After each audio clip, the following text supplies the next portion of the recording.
तो आज periodic table का तीसरा लेक्चर हम लोग शुरू कर रहे हैं और तीसरे लेक्चर के आज में खाली दो टॉपिक बात करना है। बहुत आराम से दो टॉपिक को समझाने वाले हैं आपको। आज हम लोग एक टॉपिक बात करने जा रहे हैं जिसका नाम है इलेक्ट्रॉन गेन इंथैल्पी, और एक टॉपिक जिसका नाम है हमारे पास में इलेक्ट्रोनेगेटिविटी। बात बराबर है कि नहीं बराबर है? इलेक्ट्रॉन गेन इंथैल्पी और इलेक्ट्रॉन एफिनिटी और इलेक्ट्रोनेगेटिविटी तीनों चीज को समझो बात को, है ना। मतलब इलेक्ट्रॉन गेन इंथैल्पी और इलेक्ट्रोनेगेटिविटी दो चीजें हैं, और हमारे पास एप्लीकेशन ऑफ इलेक्ट्रोनेगेटिविटी है जिसको हम लोग पढ़ेंगे। ठीक, इलेक्ट्रॉन गेन इंथैल्पी क्या होता है? जैसे मैंने आपको एक चीज सिखाया था कल, आयनाइजेशन एनर्जी जब बता रहा था, तो मैंने कहा था कि किसी भी एक एटम से अगर कोई एक इलेक्ट्रॉन निकालने के लिए, एक आइसोलेटेड गैसियस एटम से एक इलेक्ट्रॉन निकालने के लिए जितनी एनर्जी दी जाए उसको हम लोग क्या बोलते हैं? Ionisation energy. क्या बोलते हैं उसको? Ionisation energy. ये तो बात बराबर है कि नहीं? तो उसी तरीके से हम किसी एक एटम में मान लीजिए हम लोग क्या आज पढ़ने जा रहे हैं, टॉपिक पहले लिख देते हैं हम लोग। सबसे पहले आज हम लोग क्या पढ़ेंगे? Electron gain enthalpy. क्या पढ़ेंगे बेटा? Electron gain enthalpy. अगर हम लोग बात करेंगे तो इलेक्ट्रॉन गेन इंथैल्पी की बात करेंगे, इलेक्ट्रॉन गेन इंथैल्पी। ठीक है,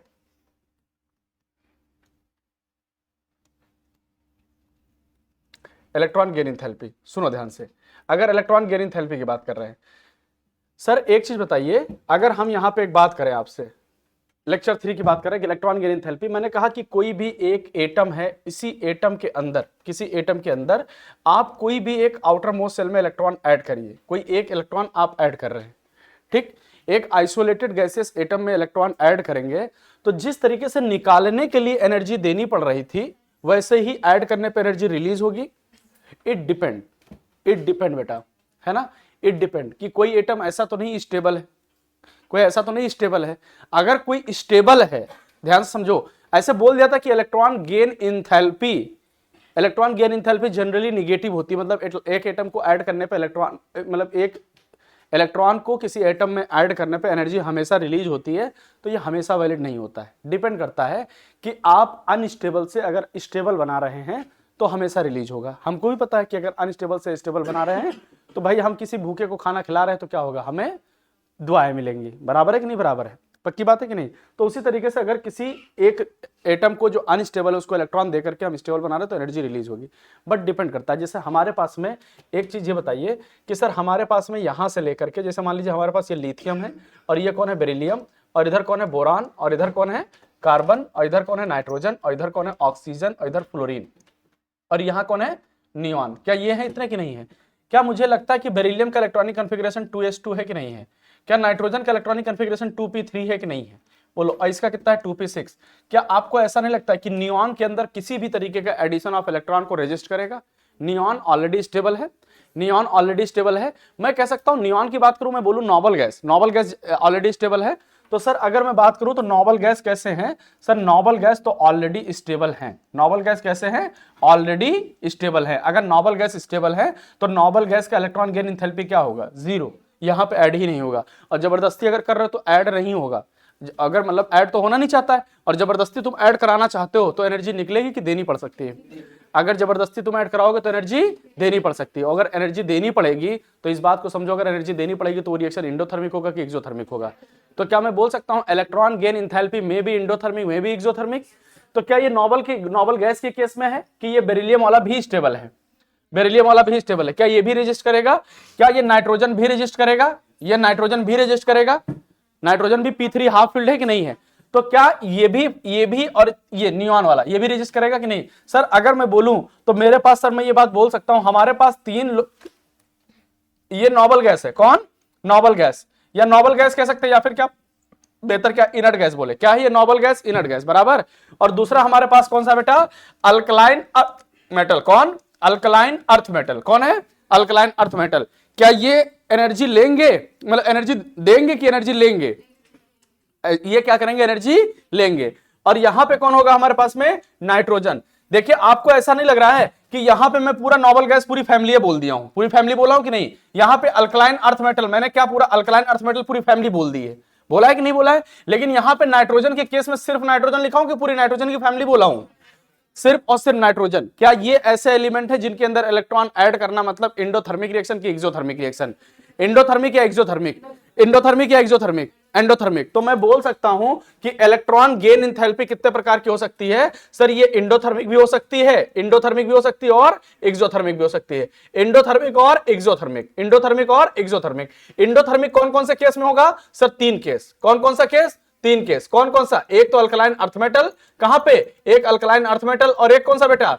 अल्कलाइन अर्थ मेटल और कौन सा? Inert gas. कौन सा? Inert gas. और कौन सा? नाइट्रोजन। क्या यही 3 केस पॉसिबल है कि नहीं पॉसिबल है सर? एक्सो सर लगभग सारे एलिमेंट एक्सो होंगे, लगभग सारे एलिमेंट क्या होंगे? एक्सो। एक्सो मतलब हीट रिलीज करेंगे। क्या इतनी बात बराबर है कि नहीं बराबर है? पक्की बात समझ में आ रही? अगर तुम्हें इतनी बात समझ में आ रही तो मुझे लगता है कि और मैं थोड़ी छोटी बातें मतलब थोड़ी और बातें कर लूं, मुझे लगता है कि इसको समझा देता हूं पूरा एक तरीके से। मैंने आपसे बोला कि वो कौन कौन से ऐसे फैक्टर्स हैं, वो कौन कौन से ऐसे फैक्टर्स हैं जो इसको इफेक्ट करने वाले हैं, वो कौन कौन से फैक्टर्स हैं जो इसको इफेक्ट करने वाले हैं। सर एक बात बताइए, अगर मुझे भूख बहुत ज्यादा होगी, मुझे बहुत भूख ज्यादा होगी किसी इलेक्ट्रॉन को खींचने की, तो कोई अगर इलेक्ट्रॉन मुझे दिया, जैसे दिया तुरंत पकड़ लूंगा कि नहीं पकड़ लूंगा? तुरंत पकड़ लूंगा कि नहीं? तो भूख मतलब खिंचाव ज्यादा मतलब क्या? अगर जेड इफेक्टिव की बात करें, अगर हम जेड इफेक्टिव की बात करें, क्या बात करें बेटा? जेड इफेक्टिव पहला फैक्टर। तो क्या मैं बोल सकता हूं लेफ्ट टू राइट जाने पे जेड इफेक्टिव बढ़ता है? और जितना जेड इफेक्टिव उसके अंदर उतना ही फोर्स ऑफ अट्रैक्शन है कि नहीं? और बीच में तुम इलेक्ट्रॉन डाले नहीं कि अपने आप खींच लेगा कि नहीं खींच लेगा? तो क्या लेफ्ट टू राइट जाने पे जेड इफेक्टिव बढ़ रहा है तो यहां पे एनर्जी ज्यादा रिलीज होगी कि नहीं रिलीज होगी? मैं आपको एक बात बताऊं, एनसीईआरटी की एक लाइन अभी 2 दिन पहले कोई डिस्कस करने आया था हमसे, मैं आपको एक बात बता देता हूं। एनसीईआरटी में जब लाइन पढ़ोगे तो इलेक्ट्रॉन, उसमें 2 चीज दे रखा है, इलेक्ट्रॉन गेन इंथैल्पी दे रखा है और इलेक्ट्रॉन एफिनिटी भी दे रखा है। क्या क्या दे रखा है? इलेक्ट्रॉन गेन इंथैल्पी और इलेक्ट्रॉन एफिनिटी, दोनों शब्द एक साथ बोलता है। देखो इलेक्ट्रॉन एफिनिटी हमेशा पॉजिटिव होता है। इलेक्ट्रॉन एफिनिटी क्या होता है? पॉजिटिव होता है। एफिनिटी का मतलब क्या है? जैसे मैं हूं और यहां पे तालिब भाई बैठे हुए हमारे, अब यहां पे क्या होगा, अगर मान लीजिए हम लोग की बहुत कुछ चीजें सिमिलरिटी है, बहुत कुछ सिमिलरिटी, मान लीजिए एक ही मोहल्ला के हैं, एक ही घर के रहने वाले हैं, एक ही जगह से पढ़े हुए हैं, सब कुछ एक चीज है, बराबर है कि नहीं? अगर सब कुछ एक चीज है तो क्या हुई, हमारी और इनकी एफिनिटी बड़ी अच्छी हुई। एफिनिटी बोलते हैं ना कि दोस्ती बड़ी अच्छी है, उसी को क्या बोलते हैं? एफिनिटी। मतलब दोनों के बीच में, हम लोग के बीच में एक शब्द कहें कि हम दोनों के बीच में बहुत कुछ कॉमन है, तो क्या एफिनिटी बहुत अच्छी है, मतलब हम दोनों के बीच में बॉन्डिंग बड़ी अच्छी है, कह सकते हैं कि नहीं? बॉन्डिंग बड़ी अच्छी है। अच्छा जब बॉन्डिंग होगा तो बॉन्डिंग जब पॉजिटिव होगा, एफिनिटी जब पॉजिटिव होगा तो क्या होगा? एनर्जी रिलीज होगी। जितने ज्यादा एफिनिटी उतने ही ज्यादा एनर्जी रिलीज। तो एनर्जी रिलीज जितनी होगी तो क्या मैं बोल सकता हूं, अगर मैं बोलूं कि किसी का -10 किलो, -10, मतलब किसी का एनर्जी रिलीज हुआ -10 और किसी का एनर्जी रिलीज हुआ है -1, तो इलेक्ट्रॉन गेन एंथैल्पी किसकी ज्यादा है?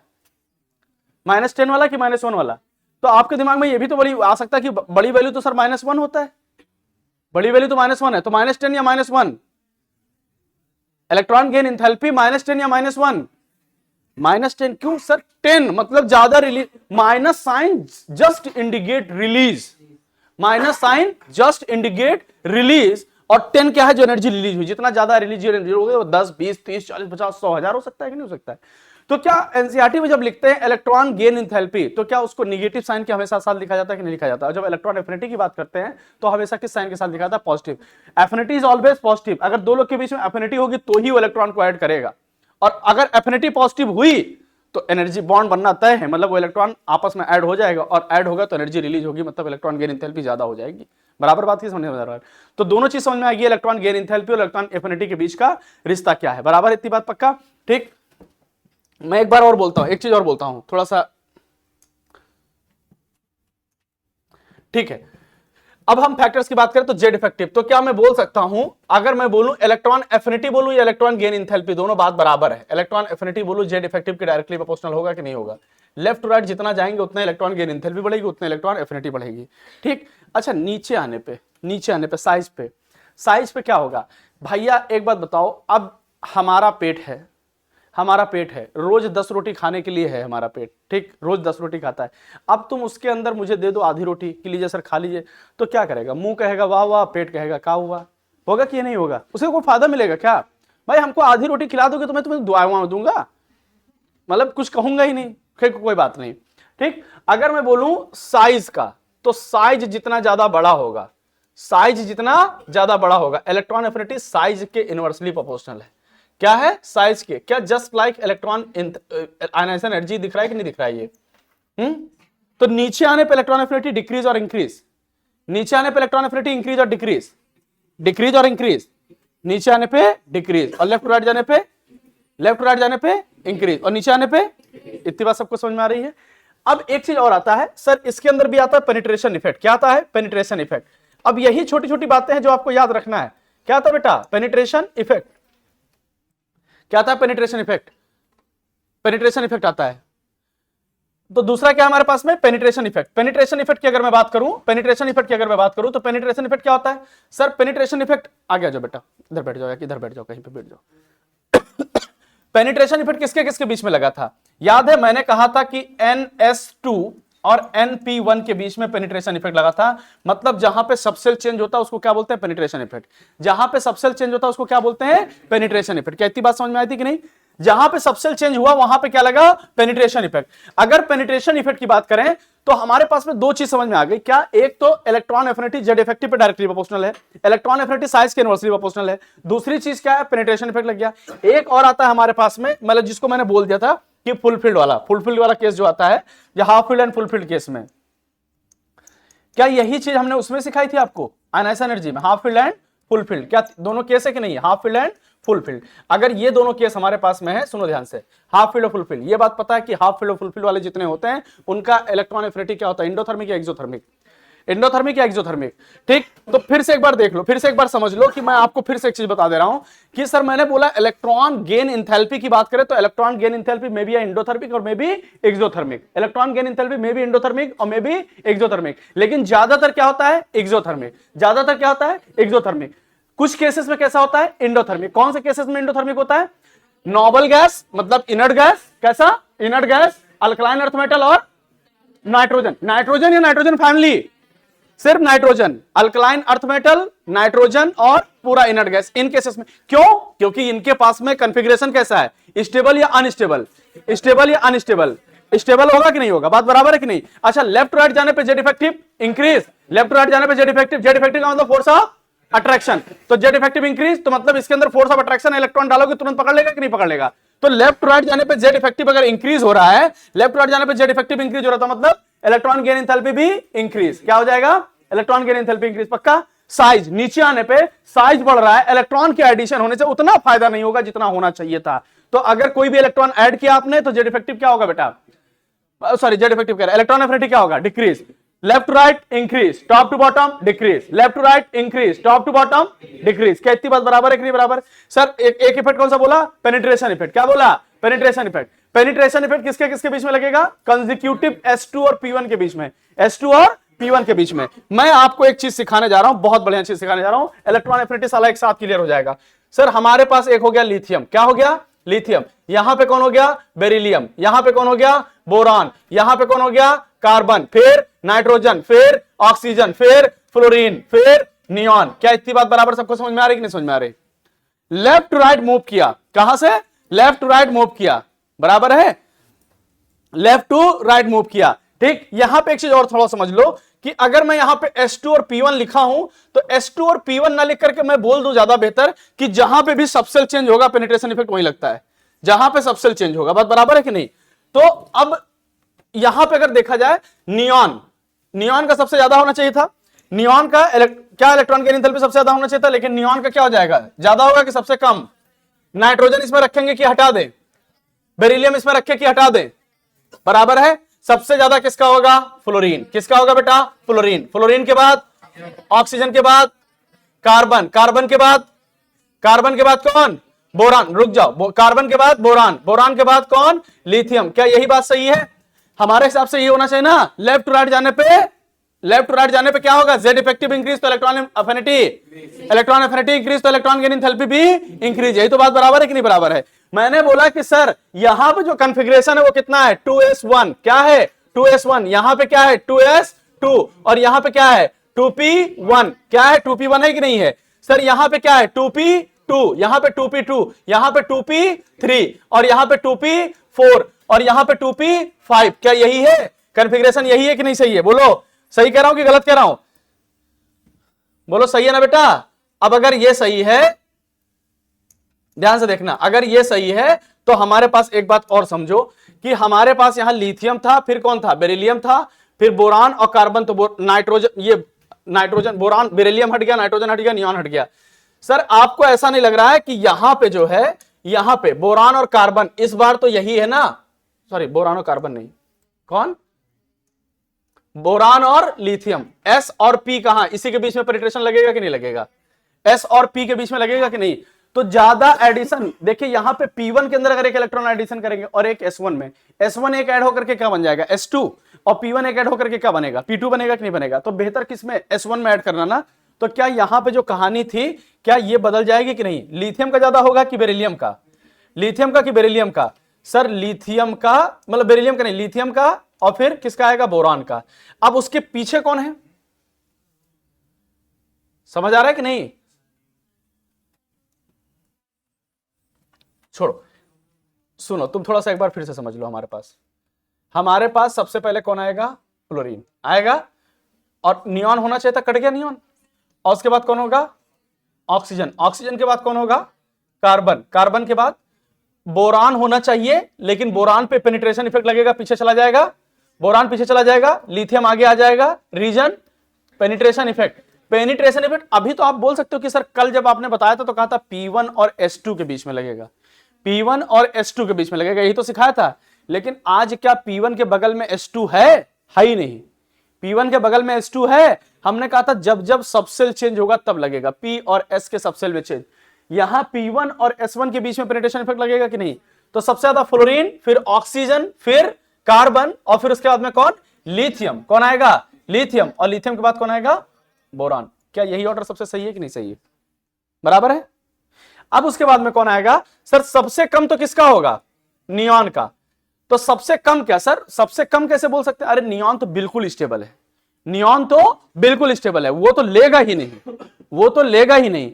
और नियॉन के बाद अगर पूछ ले, ऑर्डर पूछ ही लेगा, तो बेरिलियम फिर स्टेबल है क्योंकि H2 इसका फुलफिल्ड है, तो नियॉन के बाद कौन होगा, बेरिलियम, और बेरिलियम के बाद कौन होगा, सर नाइट्रोजन, यही तो होगा। ये आता है ऑर्डर कि नहीं आता है। अब मैं आपसे अगर बोलूं कि ये तीनों का अगर आप पूछोगे इलेक्ट्रॉन गेन एंथैल्पी तो कैसा होगा, इंडोथर्मिक, और इनका सबका कैसा होगा, एक्सोथर्मिक। क्या इतनी बात सबको समझ में आ रही कि नहीं समझ में आ रही, दिस इज इंडोथर्मिक और दिस इज एक्सोथर्मिक, बराबर बात कि नहीं बराबर, ठीक। तो लेफ्ट टू राइट मूव करने पे क्या होता है, इलेक्ट्रॉन गेन एंथैल्पी इंक्रीज होती है, इलेक्ट्रॉन एफिनिटी इंक्रीज होती है। क्या जेड इफेक्टिव से समझ में आ रहा है, क्या पेनिट्रेशन इफेक्ट कहां लगेगा समझ में आ रहा है, किसकी वैल्यू इंडोथर्मिक हो रही है बात समझ में आ रही है, किसकी वैल्यू एक्सोथर्मिक होगी, क्या बात समझ में आ रही है। सर इंडोथर्मिक क्यों होगा, क्योंकि अगर आप स्टेबल को अनस्टेबल बना रहे हो तो इंडोथर्मिक ही तो होगा, आपको हीट देनी पड़ेगी, और अगर अनस्टेबल को स्टेबल बना रहे हो तो हीट अपने आप रिलीज हो जाएगी। क्या इतनी बात समझ में आ रही, ठीक। ये बात तो मुझे समझ में आ गया। सर एक बात और सीखते हैं, सर हमारे पास यही कहानी है, लिथियम,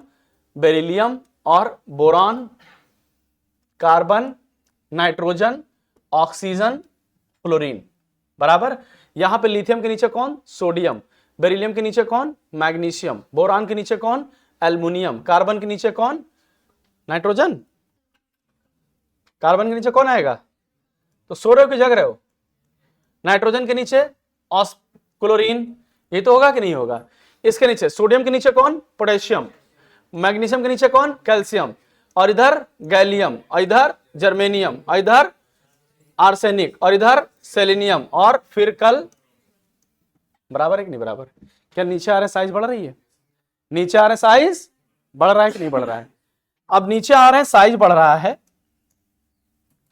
ठीक। मैं आपको एक चीज और सिखाता हूं आज, बहुत अच्छी चीज, फ्लोरीन, क्लोरीन, ब्रोमीन और आयोडीन, ये तो है, नीचे आ रहे हैं साइज बढ़ रहा है। अगर साइज बढ़ेगा तो इलेक्ट्रॉन गेन एंथैल्पी क्या होगी, इंक्रीज और डिक्रीज। साइज बढ़ने पे, साइज बढ़ गया, इलेक्ट्रॉन के एडिशन से कोई फायदा आपको होने वाला है, कोई फायदा होने वाला है, एडिशन ऑफ इलेक्ट्रॉन से कोई फायदा होगा, नो सर नहीं होगा, बहुत ज्यादा फायदा नहीं होगा। नीचे आने पे साइज इंक्रीज होगा तो इलेक्ट्रॉन गेन एंथैल्पी डिक्रीज हो जाएगी, बराबर। सर हमारे पास फ्लोरीन से ज्यादा किसका होना चाहिए, क्लोरीन, क्लोरीन से ज्यादा किसका होना चाहिए, ब्रोमीन, ब्रोमीन से ज्यादा किसका होना चाहिए, सॉरी उल्टा हो गया ना, सबसे ज्यादा किसका, फ्लोरीन, फिर उसके बाद क्लोरीन, फिर ब्रोमीन, फिर आयोडीन, बराबर। यहां पे क्या होना चाहिए, ऑक्सीजन, सल्फर, सेलेनियम, टेल्यूरियम, ऐसे होना चाहिए कि नहीं होना चाहिए, बराबर कि नहीं बराबर। अब होता क्या है, देखो आपने क्या किया, एक इलेक्ट्रॉन ऐड किया है। कितने इलेक्ट्रॉन ऐड किए हैं, एक इलेक्ट्रॉन ऐड किया है ना। बहुत ध्यान से समझना कॉन्सेप्ट को। अगर आपने एक इलेक्ट्रॉन ऐड किया है, ये एक इलेक्ट्रॉन ही तो ऐड हुआ है कि नहीं हुआ है, यहां पे भी एक इलेक्ट्रॉन ऐड हुआ है, यहां पे भी एक इलेक्ट्रॉन ऐड हुआ है, यहां पे भी एक इलेक्ट्रॉन ऐड हुआ है। डन, इतने तो काम हुआ है कि नहीं हुआ है। सर मैंने सोचा था कि यहां पे एक इलेक्ट्रॉन के एडिशन से हमको कितनी एनर्जी मिलनी चाहिए थी, 20 किलो जूल। समझो कॉन्सेप्ट को समझना, 20 किलो जूल निकलने चाहिए थे। एक एग्जांपल लेके बता रहा हूं, यहां नीचे है तो कम निकलेगा, मतलब यहां पे एनर्जी 20 किलो जूल रिलीज हो रही, यहां पे कितना निकलना चाहिए था सर, 15 किलो जूल। कितना, 15 किलो जूल, बराबर है। सर यहां पे 10 किलो जूल और यहां पे कितना रिलीज होना चाहिए था, 5 किलो जूल। ऐसे तो होना चाहिए था। सही वैल्यू तो ये थी, क्या इलेक्ट्रॉन के एडिशन से सही तो यही था वैल्यू आने का, निकलना तो इतना ही चाहिए था। लेकिन क्या आपको ऐसा नहीं लगता कि जो सेकंड पीरियड के एलिमेंट हैं वो सबसे बिगड़े बच्चे होते हैं अपने घर के। सेकंड पीरियड के एलिमेंट अपने बिगड़े बच्चे होते हैं सबसे घर के, क्यों, क्योंकि उनके पास कोई वैकेंट डी ऑर्बिटल होता है। क्या उनके पास कोई वैकेंट डी ऑर्बिटल होता है, और जब वैकेंट डी ऑर्बिटल नहीं है तो क्या वो इलेक्ट्रॉन रख पाएंगे, सोनी, इलेक्ट्रॉन वो रख पाएंगे बेटा, नहीं रख पाएंगे इलेक्ट्रॉन, क्योंकि उनके पास वैकेंट ऑर्बिटल है नहीं, बराबर है कि नहीं। अगर वैकेंट ऑर्बिटल नहीं है तो इलेक्ट्रॉन रख नहीं पाएंगे, तो क्या रिपल्सन होगा, अगर जबरदस्ती ऐड करोगे तो रिपल्सन होगा। सर यहां पे जानते क्या होगा, जब फर्स्ट केस की बात कर रहे हैं आप, फर्स्ट केस में सेकंड पीरियड वाले एलिमेंट में, ये कौन से पीरियड के हैं, सेकंड पीरियड के, तो due to absence of vacant D orbital second period के एलिमेंट के अंदर जब एक इलेक्ट्रॉन डालोगे तो 20 किलो जूल एनर्जी रिलीज होनी चाहिए थी। कितनी रिलीज होनी चाहिए थे, 20 किलो जूल। तो 20 किलो जूल ना रिलीज होकर के कितना रिलीज हुआ यहां पे, -10 किलो जूल। क्यों 10 किलो जूल, क्योंकि 10 किलो जूल जो था वो रिपल्सन में यूज हो गया। कहां यूज हो गया, रिपल्सन में यूज हो गया, क्योंकि रिपल्सन यहां बहुत ज्यादा था, यहां रिपल्सन बहुत ज्यादा था। सर यहां क्लोरीन में जब डाला तो रिपल्सन तो यहां भी आएगा, तो 1 किलो जूल यूज हो गया। कितना यूज हो गया, 1 किलो जूल। तो 15 से इससे कितना मिला, 14। यहां पे कितना यूज हुआ, यहां पे भी यूज हो गया 1 किलो जूल, तो यहां कितना मिला, 9। और यहां पे कितना मिला बेटा, यहां पे कितना मिला, यहां पे 1 किलो जूल यूज हो गया तो कितना मिला, 4 किलो जूल। बात समझ पाए कि नहीं समझ पाए। अभी क्या लगता है कहानी बदल गई है। ओवरऑल जो एनर्जी निकल के आई है सबसे ज्यादा किसका वैल्यू निकल के आया है, फ्लोरीन का कि क्लोरीन का, और क्लोरीन का कि ब्रोमीन का, हाँ क्लोरीन का, फिर ब्रोमीन, फिर आयोडीन, यही तो होगा कि नहीं होगा। क्या इतनी बात समझ में आ रही कि नहीं। सर हमें तो लग रहा था कि नीचे आने पे डिक्रीज होना चाहिए, लेकिन होता क्या है, ये जितने भी सेकंड पीरियड वाले हैं, कितने, जितने भी सेकंड पीरियड वाले हैं, सेकंड पीरियड वालों का थर्ड पीरियड वालों से क्या होता है, कम ही हो जाता है, due two electron electron repulsion, due two electron electron repulsion. बात बराबर है कि नहीं। बाकी जिस तरीके से ऑर्डर आपने देखा था उसी तरीके से होगा। तो क्या मैं बोल सकता हूं, सिंपल बात बोल सकता हूं कि थर्ड पीरियड के एलिमेंट का सबसे ज्यादा इलेक्ट्रॉन गेन इंथैल्पी होगा अपने ग्रुप में, क्योंकि होना तो चाहिए था सेकंड का, होना तो चाहिए था सेकंड का जो सबसे ऊपर है, सबसे ऊपर, लेकिन ऊपर वाले से भी ये ज्यादा हो गया और इन सबसे ज्यादा तो है ही है। और मैं ये बात बोल दूं कि लेफ्ट टू राइट मूव करने पे, लेफ्ट टू राइट मूव करने पे जो सबसे इधर किनारे होगा उसी का ज्यादा होगा कि नहीं। तो पूरे इंटायर पीरियोडिक टेबल में सबसे ज्यादा इलेक्ट्रॉन गेन इंथैल्पी किसका होगा, क्लोरीन, कि उससे ज्यादा किसी का हो सकता है। तो क्या क्लोरीन का सबसे ज्यादा इलेक्ट्रॉन गेन इंथैल्पी होगा। अब ये तो मैंने तुमको समझा दिया है, अब ये तो तुमको मैंने समझा दिया है। अब अगर आपसे पूछे कि आप ग्रुप वाइज बता दीजिए, ग्रुप वाइज बता दीजिए, जैसे ग्रुप वाइज मैं सिखाया हूं, तो sir left to right move करने पे, लेफ्ट टू राइट मूव करने पे डिक्रीज। अगर मान लीजिए फ्लोरीन का पूछता, फ्लोरीन क्लोरीन वाली फैमिली का, तो फ्लोरीन का सबसे ज्यादा लगता है ना, लेकिन फ्लोरीन का ना होकर के क्या होगा, इलेक्ट्रॉन गेन एंथैल्पी सबसे ज्यादा किसका होगा, क्लोरीन का, और फिर किसका होगा, फ्लोरीन का, और फिर किसका होगा, ब्रोमीन का, और फिर किसका होगा, आयोडीन का। क्या इतनी बात बराबर है कि नहीं बराबर है। पक्का। एक सवाल नीट का बोल दूं, नीट का सवाल बोल दूं जो एनसीईआरटी में डाटा दे रखा है, जिस दिन पूछेगा हालत सबकी खराब हो जाएगी। ठीक, हमारे पास ऑक्सीजन है, ऑक्सीजन है कि नहीं, तो हमारे पास सबसे ज्यादा किसका हो जाएगा, सल्फर का, सल्फर के बाद किसका हो जाएगा, ऑक्सीजन का, ऑक्सीजन के बाद किसका हो जाएगा, और फिर टेलिरियम का, यही तो होगा। हमारे पास निकलना तो ही चाहिए था ना, जिस तरीके से मैंने बताया, सेकंड पीरियड के एलिमेंट का ज्यादा नहीं, कम हो जाता है, थर्ड वालों का ज्यादा हो जाता है, थर्ड वाला अपने आप बाहर आ गया, फिर उसके बाद में आना तो चाहिए था सेकंड से ही ना फिर। लेकिन होता क्या है, इस केस के अंदर क्या होता है, ऑक्सीजन कहां चला जाता है, ऑक्सीजन सबसे पीछे चला जाता है, क्योंकि इसके अंदर बहुत ज्यादा रिपल्सन हो जाता है। ये दो ऑर्डर हैं, इसको याद रखना as it is. Electron gain enthalpy का ऑर्डर समझ में आ रहा है कि नहीं समझ में आ रहा है। Fluorine, chlorine, fluorine, bromine, iodine, और इधर सल्फर, सिलिरियम और टेल्यूरियम और ऑक्सीजन, ऐसे ऑर्डर होता है। बराबर है बात की नहीं? मैं आपको एक बात और बता चुका हूं, मैं अभी छोड़ो सब छोड़ो, सारी बातें छोड़ो। मैंने आपको आयनिक एनर्जी बताया था, एक इलेक्ट्रॉन निकालना सिखाया था, फिर सारे ग्रुप में सिखाया था, हमने सारे ग्रुप में यहां भी बता दिया। नीचे आओगे इंक्रीज, लेफ्ट टू राइट जानोगे, मतलब नीचे आओगे डिक्रीज, लेफ्ट टू राइट जाओगे इंक्रीज। इलेक्ट्रॉन की एंथैल्पी यही है सर। इसमें लिथियम वाली फैमिली में और बोरान वाली फैमिली में बस चेंज हो जाएगा, इंटरचेंज हो जाएगा। और जितने भी इफेक्ट है कब तक लागू होते हैं, कितने पीरियड तक, कितने पीरियड तक, 4 पीरियड तक। कितने पीरियड तक? पेनिट्रेशन इफेक्ट कहां तक लगता है? 4th पीरियड तक। उससे ज्यादा तो नहीं लगेगा, उससे ज्यादा तो नहीं लगेगा। मैंने कहा लेफ्ट राइट जाओगे तो क्या होगा? इंक्रीज। सबसे ज्यादा किसका होना चाहिए था? फ्लोरीन का, फिर ऑक्सीजन का, नाइट्रोजन तो पीछे भाग गया, फिर कार्बन का, फिर होना चाहिए था बोरान का, हो किसका जाएगा? लिथियम का, फिर बोरान का, बेरिलियम तो पीछे भाग गया, नियॉन तो पीछे भाग गया। खत्म, पूरा खत्म कि नहीं? अगर वो बता सकते हो तो क्या उससे नीचे वाला नहीं बता सकते हो? सबसे ज्यादा किसका होगा? क्लोरीन का, फिर किसका होगा? सल्फर का, सल्फर का होगा कि नहीं? फिर क्या लगता है? फास्फोरस का होना चाहिए कि सिलिकॉन का? फास्फोरस का, क्योंकि नाइट्रोजन की फैमिली में मैंने बोला था, नाइट्रोजन की फैमिली ने सिर्फ नाइट्रोजन बोला था। तो क्लोरीन, फिर सल्फर, फिर फास्फोरस, और फिर कौन होगा? सिलिकॉन होगा कि नहीं होगा? पहले सिलिकॉन होगा, और सिलिकॉन के बाद कौन? अल्युमिनियम होना चाहिए। सर अल्युमिनियम होना चाहिए, लेकिन हो कौन जाएगा? सोडियम। कौन हो जाएगा? और अल्युमिनियम चला जाएगा पीछे, और मैग्नीशियम कहां चला जाएगा? एकदम पीछे चला जाएगा, क्योंकि मैग्नीशियम तो H2 ही है, वो पूरी फैमिली में लगेगा कि नहीं लगेगा? सर नीचे आ जाइए। सर सबसे ज्यादा किसका? क्लोरीन का, फिर फ्लोरीन, फिर ब्रोमीन, फिर आयोडीन, बराबर। फिर आ जाइए सल्फर, फिर सिलिलियम, फिर टेल्यूरियम, फिर O, फिर उसके बाद में ऐसे ही फास्फोरस वाले में नाइट्रोजन तो सबसे नीचे चला ही जाएगा, चला जाएगा नाइट्रोजन सबसे नीचे कि नहीं? इंडोथर्मिक। अगर सल्फर ऑक्सीजन जा सकता है तो नाइट्रोजन नहीं जा सकता? बताओ इसमें आपको क्या सोचना है? डी&F ब्लॉक में कुछ सोचना है क्या? कुछ नहीं सोचना, बस सर इलेक्ट्रॉन की एंथैल्पी खत्म हो गई। कहानी अभी बाकी है। कहानी क्या बाकी? इलेक्ट्रॉन की एंथैल्पी की। मैंने वहां पे एक इलेक्ट्रॉन नहीं निकाल करके 2-2 इलेक्ट्रॉन निकाले थे, इलेक्ट्रॉन ना निकाल करके 2-2 इलेक्ट्रॉन निकालने थे। एक सवाल ऐसे देता है, आप लोग बहुत जनरली सुना होगा सवाल को, कि addition of 1 electron, addition of 1 electron क्या होता है बेटा? इंडोथर्मिक या एक्सोथर्मिक?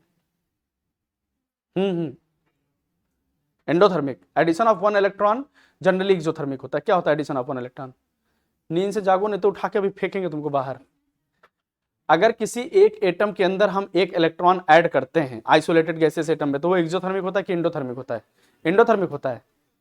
अभी पढ़ा रहा हूं, जनरली एक्सोथर्मिक होता है। In case of alkaline earth metal, noble gas और नाइट्रोजन इंडोथर्मिक होता है। हाँ, आइसोलेटेड गैसेस एटम बोला है, किनर गैस बोला था। हाँ जगो जगो, क्लास के अंदर है ना। सुनो 2-3 सवाल पूछूंगा मैं, 2-3 सवाल पूछूंगा और 2-4 बात सुनाऊंगा, मतलब बताऊंगा, 2-4 बात बोलूंगा, है ना। सुनो पहला ध्यान से भाई सिराज, किसी एक एटम में मैंने बोला कि हमारे पास एक एटम है, एक एटम है और इसके अंदर एक इलेक्ट्रॉन ऐड किया और A- बना, A- बना। मैंने बोला कि हमारे पास एक इलेक्ट्रॉन है, पॉजिटिव चार्ज है, और इसके अंदर एक इलेक्ट्रॉन ऐड किया, A- बना, है ना। हमारे पास एक एटम है और इसके अंदर एक इलेक्ट्रॉन ऐड किया, A-2 बना। सुन रहे हो भाई? बताओ पहले वाला केस कैसा होगा, इंडोथर्मिक या एक्सोथर्मिक? आदर्श, पहले वाला केस इंडोथर्मिक या एक्सोथर्मिक? दोनों हो सकता है। सर एक एटम के एडिशन से जो इलेक्ट्रॉन A- बनता है, निगेटिव बनता है, तो वो इंडो भी हो सकता है और एक्सो भी हो सकता है। सर कैसे आप बोल सकते हैं?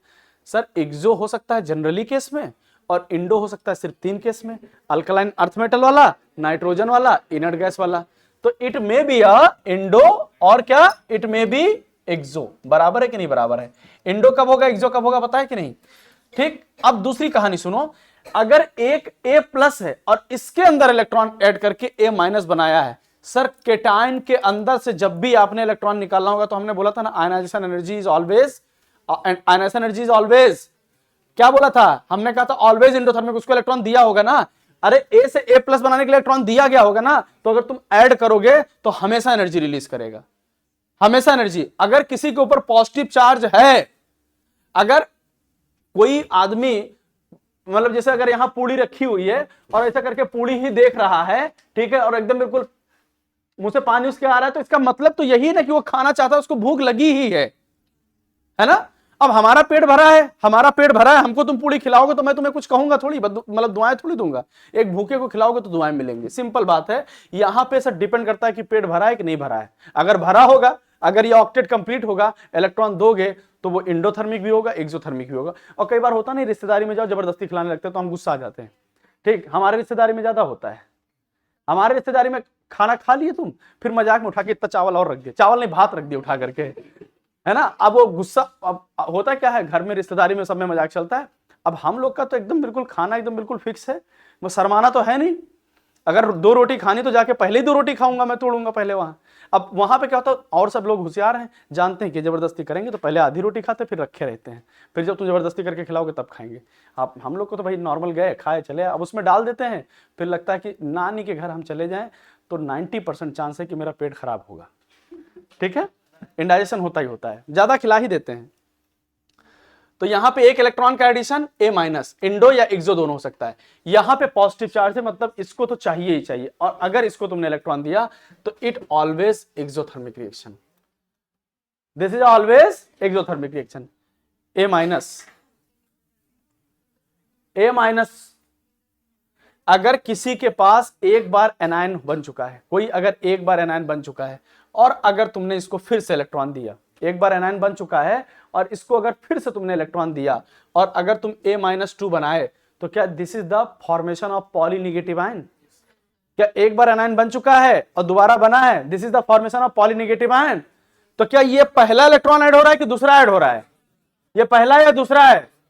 तो दिस इज दूसरा एडिशन, और दूसरा addition is always endothermic, this is दूसरा एडिशन, बराबर है। तो addition of second electron in any atom, मतलब तो क्या होगा, endothermic. For example NCERT exemplar का क्वेश्चन बताओ मुझे।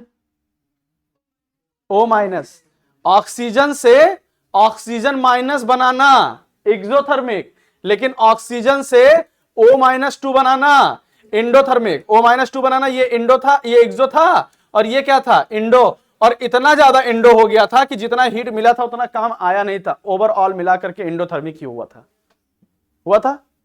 ओवरऑल मिला के क्या हुआ था, इंडोथर्मिक। मैं बोलूं कि 2 इलेक्ट्रॉन ऐड करना हमेशा इंडोथर्मिक होगा, 2 इलेक्ट्रॉन ऐड करना हमेशा इंडोथर्मिक होगा। ये सब मैं क्या लग रहा है, स्टेटमेंट के क्वेश्चन बोल रहा हूं, जो स्टेटमेंट तुमसे पूछ सकता हूं और पूछूंगा टेस्ट में। Addition of 2 electron is always endothermic, addition of 2 electron is always endothermic नहीं। मैंने बोला A+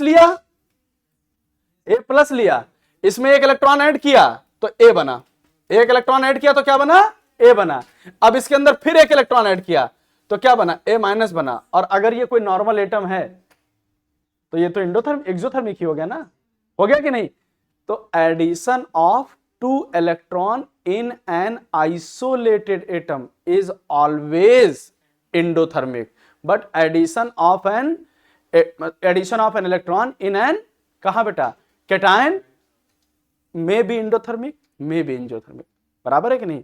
ये कैटायन में ऐड करके बात कर रहे हैं। सर आप पूछिए कि आप मतलब न्यूट्रल एटम दे रहे हैं कि पॉजिटिव चार्ज दे रहे हैं, अगर पॉजिटिव चार्ज है तो 2 इलेक्ट्रॉन लेकर के भी एक्सोथर्मिक हो सकता है, ठीक। अब एक चीज और आता है सवाल, सुनो ध्यान से, एक सवाल बहुत बढ़िया बनता है जब पी ब्लॉक पढ़ते हो तो वहां सवाल बनेगा कि ये रिएक्शन है,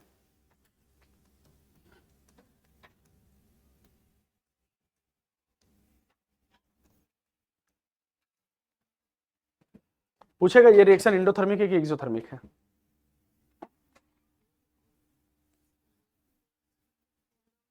इंडो,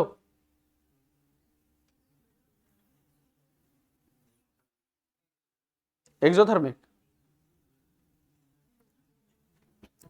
इंडो या एक्सो,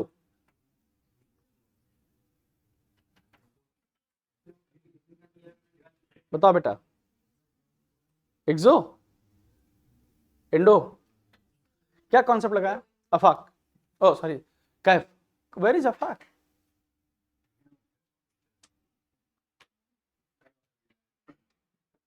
इंडो या एक्सो,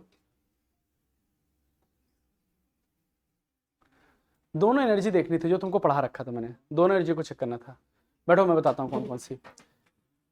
क्या यहां से तुम इलेक्ट्रॉन निकालोगे, यहां से इलेक्ट्रॉन निकालोगे, एनर्जी देनी पड़ेगी, यहां से इलेक्ट्रॉन निकालोगे, एनर्जी देनी पड़ेगी, और यहां से इसमें इलेक्ट्रॉन ऐड होगा तो एनर्जी रिलीज होगी, एनर्जी रिलीज होगी।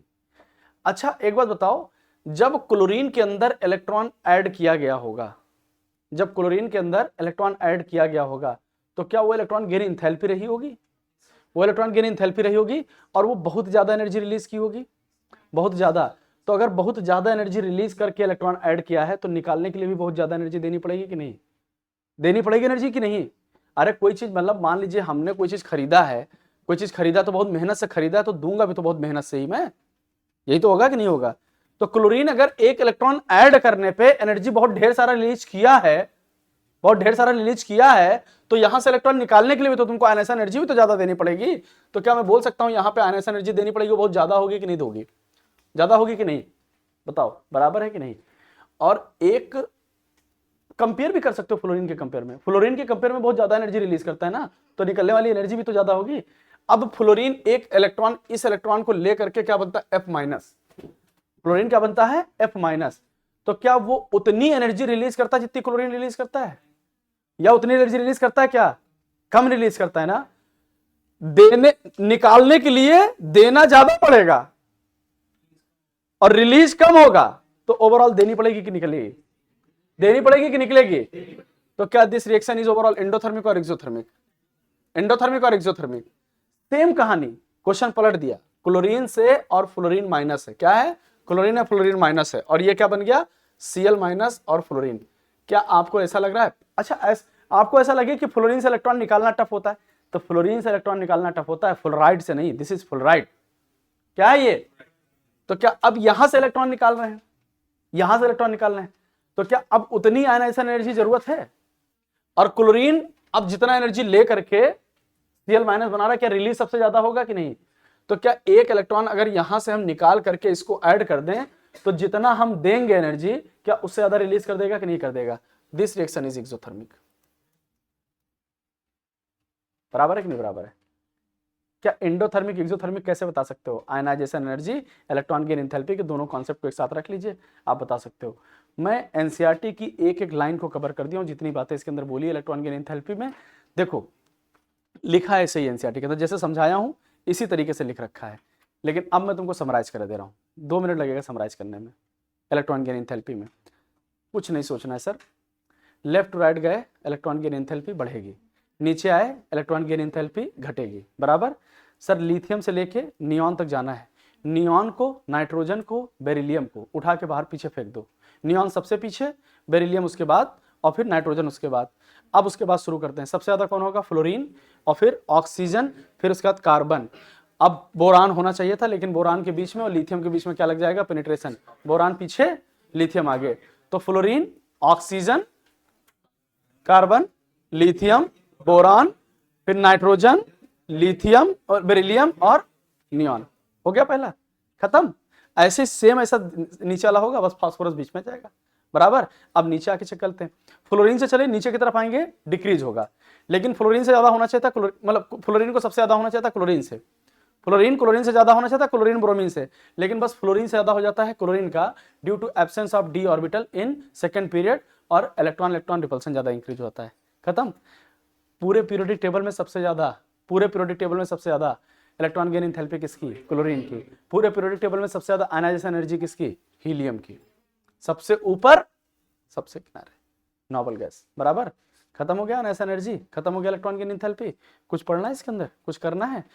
कब एडिशन ऑफ इलेक्ट्रॉन से? अच्छा, addition of polynegative anion, addition of polynegative anion is endothermic, addition of polynegative anion is always endothermic. Polynegative बनाना है, पॉलीनेगेटिव बना रहा हूं मैं, मतलब एक माइनस से दूसरा माइनस चार्ज आना चाहिए, और कोई भी केस देख लो, मैंने 2 माइनस जब लगाया तो इंडोथर्मिक लिखा है, दिस इज A- से A-2, ये पॉलीनेगेटिव का फॉर्मेशन है, तो polynegative anion formation is always endothermic. क्या इसमें भी 2 ऐड तो क्या है, लेकिन यह क्या पॉलीनेगेटिव है कि सिंगल नेगेटिव है? देखो ना, हम तो पॉजिटिव से नेगेटिव की तरफ आए, तो addition of polynegative ion is always, polynegative anion is always endothermic, लेकिन आप 2 एडिशन को अब इलेक्ट्रॉन एंडोथर्मिक नहीं है, दो एडिशन इंडोथर्मिक एक्सोथर्मिक हो सकता है, एक एडिशन इंडो एक्सो हो सकता है, कैटायन के अंदर एडिशन ऑलवेज एक्सोथर्मिक। बराबर है बात कि नहीं बराबर? पक्का ना? पक्की बात है कि नहीं पक्की बात है? कोई दिक्कत इसके अंदर? चलो हमारे पास में ये टॉपिक खत्म हुआ। हाँ सोडियम Na+ होता है तो नियॉन, तो उसमें भी इलेक्ट्रॉन देने पे क्या चाहिए बेटा? Na+ है हाँ तो नियॉन वाली स्टेट में चला गया ना, तो उसको देंगे तो उसको अनस्टेबल बनेगा ना, ऑब्वियसली अनस्टेबल ही तो बनेगा। वो एनर्जी रिलीज कहाँ पे रिलीज करेगा? Na+ को इलेक्ट्रॉन दिया, हाँ हाँ, तो अब तुम अनस्टेबल से स्टेबल बना रहे हो ना, तब तो अलग मसला होगा ना फिर। अगर कोई, अब तो तुम उसको फिर नियॉन जैसा बना लिए ना इलेक्ट्रॉनिक कॉन्फ़िगरेशन, अब तो तुम ऐसा किसी को भी ले जा सकते हो, फिर वो नॉवल गैस हो गया ना फिर तो। नहीं समझे? जैसे हम तो बार बार बोल रहे हैं ना कि लिथियम है, लिथियम है तो Li है, तो Li के अंदर एडिशन ऑफ इलेक्ट्रॉन, हम तो Li चेक कर रहे हैं ना। अब तुम Li+ को चेक करोगे, Li+1 हो गया, तो Li+1 तो हीलियम हो गया, तो ये तो इसका गया इसके अंदर एडिशन ऑफ इलेक्ट्रॉन, इसके अंदर तो एडिशन ऑफ इलेक्ट्रॉन गया ना, तो हीलियम जैसा बिहेव करने लगा। कोई भी ले लीजिए आप, कोई भी ले लीजिए, स्टेबल से स्टेबल ना हो, मतलब वो अल्कली अर्थ मेटल जैसा ना हो, नॉबल गैस जैसा ना हो, नाइट्रोजन जैसा ना हो, हाँ कोई और ऑप्शन हो। हमको मेनली काम क्या है? अनस्टेबल टू स्टेबल का फॉर्मेशन करना है। बराबर है कि नहीं बराबर है? पक्का? चल खत्म हो गया ये। हेडिंग डाल लीजिए इलेक्ट्रॉन गेन एंथैल्पी। तो सॉरी क्या डालना है बेटा? Last topic but not least,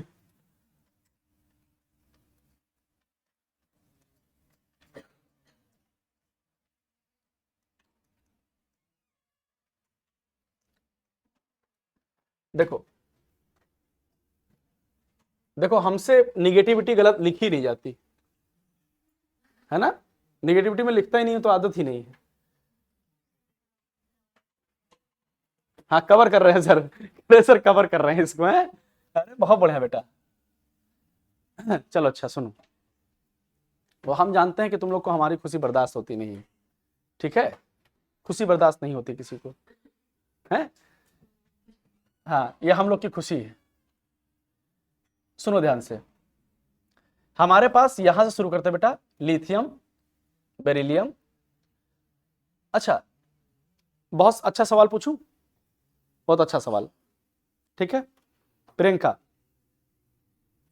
एक क्वेश्चन ये बेटा, what is the unit of atomic radius?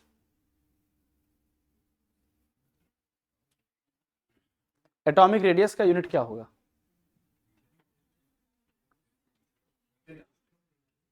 Talib, angstrom, मतलब लेंथ की यूनिट ही होगी कि नहीं होगी?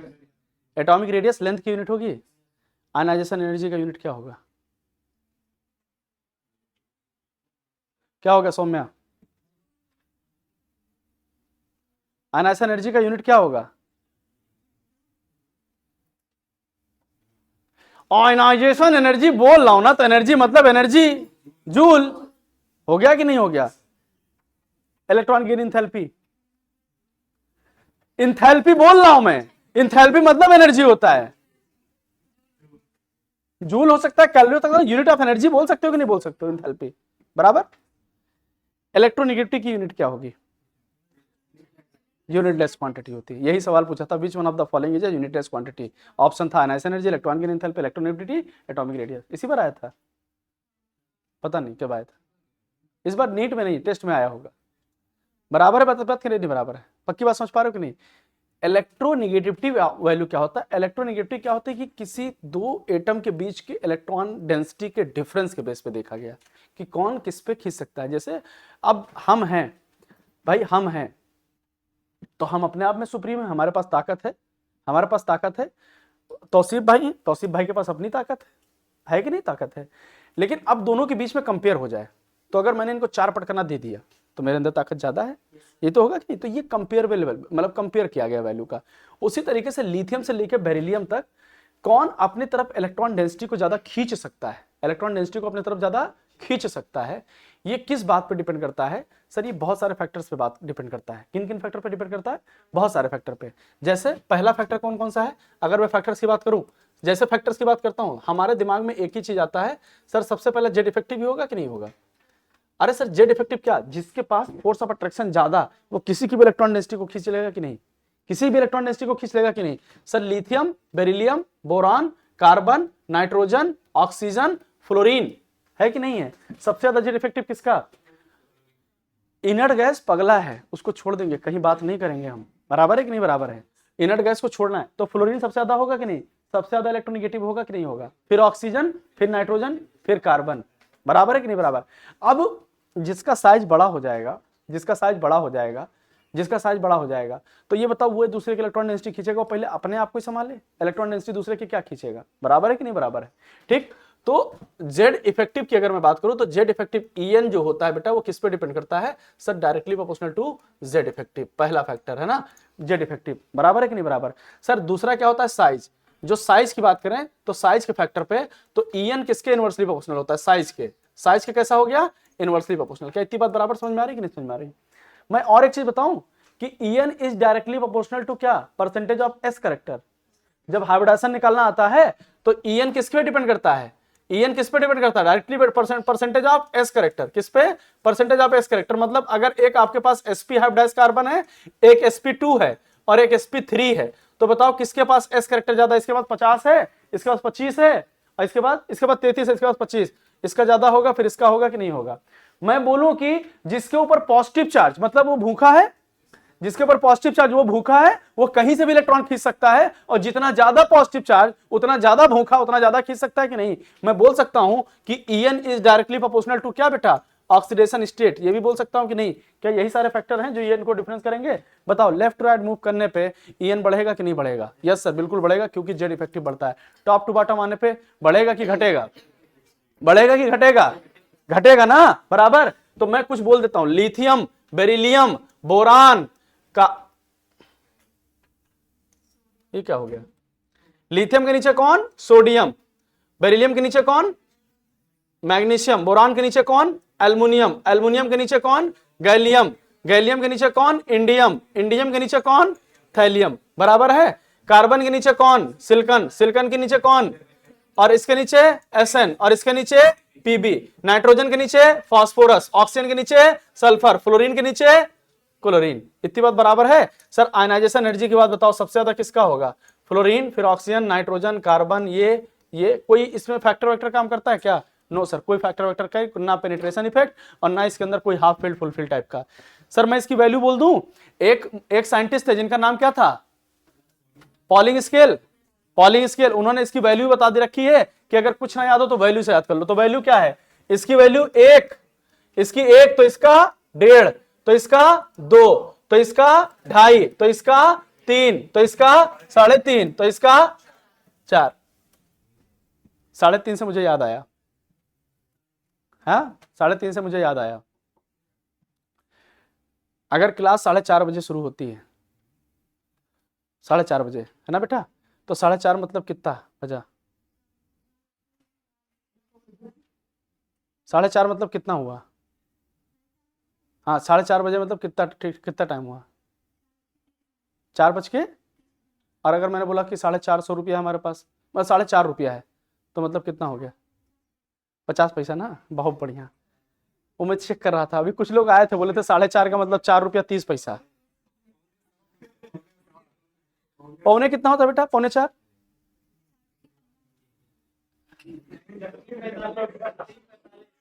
कर देना, 3.25 कितना होता बेटा, 3.45, और 3.25 कितना होता है,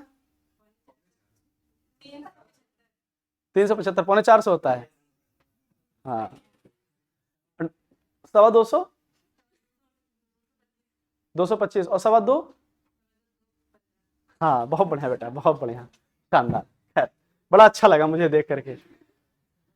ठीक, अब देखो देखो तुम्हें ये वैल्यू याद नहीं होगी, ये वैल्यू तुम्हें याद नहीं होगी, हमको याद करना कैसे, लिथियम का 1 होता है, फ्लोरीन का कितना होता है 4, ठीक, या 4 इधर याद हो या 1 इधर, लिथियम की शुरुआत होगी, लिथियम से शुरुआत होगी तो 1 से शुरुआत होगी, तो फ्लोरीन तक पहुंचते पहुंचते 4 हो ही जाएगा। ठीक, अब हमको खाली 2-3 चीजें याद रखनी है कि कुछ वैल्यू जो होती है इलेक्ट्रोनेगेटिव की वो सेम होती है, वो कौन कौन सी होती हैं। ठीक है, देखो पीएच, किसकी, पीएच की वैल्यू सेम होती है, और कसाई। ठीक, सुनो, पीएच नस्ल कसाई। पीएच का मतलब, पी का मतलब कितना 2.1, और हाइड्रोजन का भी कितना होता है 2.1 होता है, ये बात ध्यान रखना।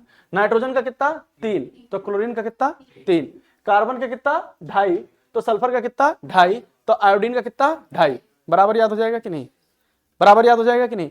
इनकी वैल्यू बराबर होती है, मतलब इन सब की नहीं, पीएच की बराबर होती है, एनसीएल की बराबर होती है, कार्बन सल्फर आयोडीन की बराबर होती है, बात इतनी बराबर है। अब अगर मैं बोल रहा हूं फ्लोरीन, क्लोरीन, ब्रोमीन और आयोडीन, अगर मैं आपसे बोलूं क्लोरीन का कितना होगा, तो सर आपको याद है कितना 3, आयोडीन का कितना होगा 2.5, तो आपको ऐसा नहीं लग रहा है 3 और 2.5 के बीच में 2.8 ही आएगा इसका कि नहीं आएगा, फटाफट बता सकते हो कि नहीं। अगर ना याद आया कुछ, तब की बात मैं कर रहा हूं, मैं तब की बात कर रहा हूं। सर अगर यहां पे बोले सल्फर में, फास्फोरस में कितना होगा सर 2.1, और इसका कितना होगा 2.5, क्या ऊपर वाले में आधा आधा बढ़ता हुआ जा रहा था, यहां आधा आधा बढ़ता हुआ जा रहा है क्या? नो सर, आधा आधा बढ़ता हुआ नहीं जा रहा है, यहां वैल्यू कुछ डिफरेंट है। अच्छा, मैं पागल हूं क्या सर, सब में नीचे तक नहीं लिखा हूं, यहां पे नीचे तक लिखा हूं, यहां पे नीचे तक लिखा हूं, क्यों? नीचे आने पे वैल्यू क्या होती है डिक्रीज, नीचे आने पे वैल्यू क्या होती है डिक्रीज। लेकिन क्या किसी को याद है, किसी को याद है? नहीं याद है तो कॉपी में तो लिखा हुआ है ना। बताओ एल्युमिनियम का वैल्यू कितना होता है 1.5, गैलियम का 1.6, इसका ई का हुआ, बढ़ गया। क्यों बढ़ा? एल्युमिनियम के बाद अगर साइज बड़ा होता तो डिक्रीज होता ना, गैलियम का तो साइज बराबर हो गया था, साइज बराबर हो गया तो इलेक्ट्रॉन डेंसिटी इंक्रीज हो गई थी।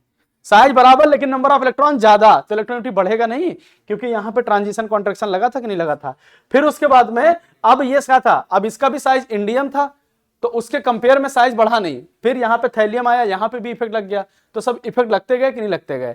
तो क्या नीचे आने पे साइज इंक्रीज हो गया था, किस फैमिली के अंदर? बोरान वाली फैमिली में। कहां से? जहां से एक्सेप्शन शुरू होता है गैलियम से। और गैलियम पे क्यों हर चीज गड़बड़ हो जाती है? क्योंकि ट्रांजिशन कॉन्ट्रैक्शन लग जाता है, बराबर। और ट्रांजिशन कॉन्ट्रैक्शन किस वजह से लगता है?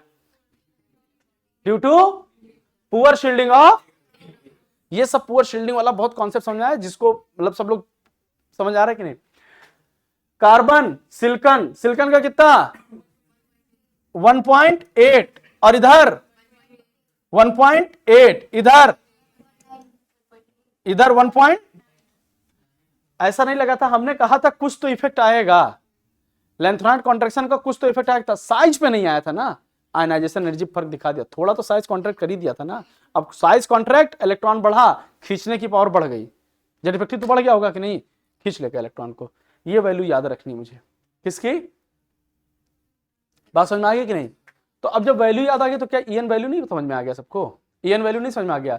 और एक साइंटिस्ट है जिनका नाम था गैलिस, गैलिस ने कहा था कि डेल्टा ईएन डिफरेंस कितना हो, if delta EN difference is 1.7 से कम, तो वो बॉन्ड का जो वो बॉन्ड क्या होता है बेटा, कोवैलेंट बॉन्ड। और मोर देन 1.7 तो कैसा होगा, आयनिक, अकॉर्डिंग टू गैलिस। बात बराबर। तो मैं अगर आपसे बोलूं, मैं एक बात बोलूं, सिंपल सा बात बोलूं, सुनो, सिंपल सा बोलूं, अगर मैंने बोला यहां पे NCl, मान लो NaCl बोला, छोड़ो NaCl रहने दो, मैंने बोला हमारे पास NCl3 बनता है कंपाउंड, NCl है। बताओ नाइट्रोजन का बॉन्ड कितना 3, नाइट्रोजन कितना 3, और क्लोरीन कितना, नाइट्रोजन कितना, क्लोरीन कितना 3 ही हो गया। चलो छोड़ो इसको, ये ऐसे बात करो। NH, अमोनिया का नाम सुना है कि नहीं? अमोनिया या कोवेलेंट कंपाउंड और आयनिक कंपाउंड, कोवेलेंट या आयनिक, कोवेलेंट बोलते हो ना, कैसे बोलते हो? इसका कितना 3 और इसका कितना 2.1 माइनस 0.9 आया कि नहीं आया, 0.9 आया कि नहीं। और अगर 0.9 आया है तो वो 1.7 से ज्यादा है कि कम है? तो 1.7 से ज्यादा आयनिक और 1.7 से कम कोवेलेंट। अब कई लोग सोचेंगे सर 1.7 पे क्या होगा, डिपेंड करता है। जैसे NaCl है, NaCl सुना है कि नहीं सुना है? Na का कितना, सोडियम का कितना होगा, वैल्यू लिख रखे हो क्या सोडियम का? चलो सोडियम का कितना होगा 0.9, और Cl का कितना 3, तो 3 में से 0.9 जाएगा, कितना बचेगा 2.1 बचेगा। और 2.1 मोर देन 1.7 है कि नहीं है, आयनिक या covalent? NaCl is ionic compound और कोवेलेंट कंपाउंड, तभी तो नमक टूटता है। नहीं याद आया क्या? आयनिक और कोवेलेंट भी देखना सीख जाओगे, आयनिक को कोवेलेंट भी देखना सीख जाओगे, यही तरीका होता है आयनिक को कोवेलेंट देखने का। और हमारे पास दिक्कत तो यही होती है सबसे बड़ी, हमको पहली बात तो ये समझ में आया सिग्मा बॉन्ड कौन सा है, NaCl आयनिक है कि कोवेलेंट है, हमें समझ में यही नहीं आता है, बेसिक नहीं आता है। ठीक, ये बात तुमको समझ में आ गई। अब मैं आपको क्या बताने जा रहा हूं, एप्लीकेशन। क्या बताने जा रहा हूं बेटा, एप्लीकेशन ऑफ आयनिक कंपाउंड। क्या, ओ सॉरी, एप्लीकेशन। क्या बताने जा रहा हूं बेटा, एप्लीकेशन। सुनो ध्यान से, एप्लीकेशन 2-3 एप्लीकेशन है।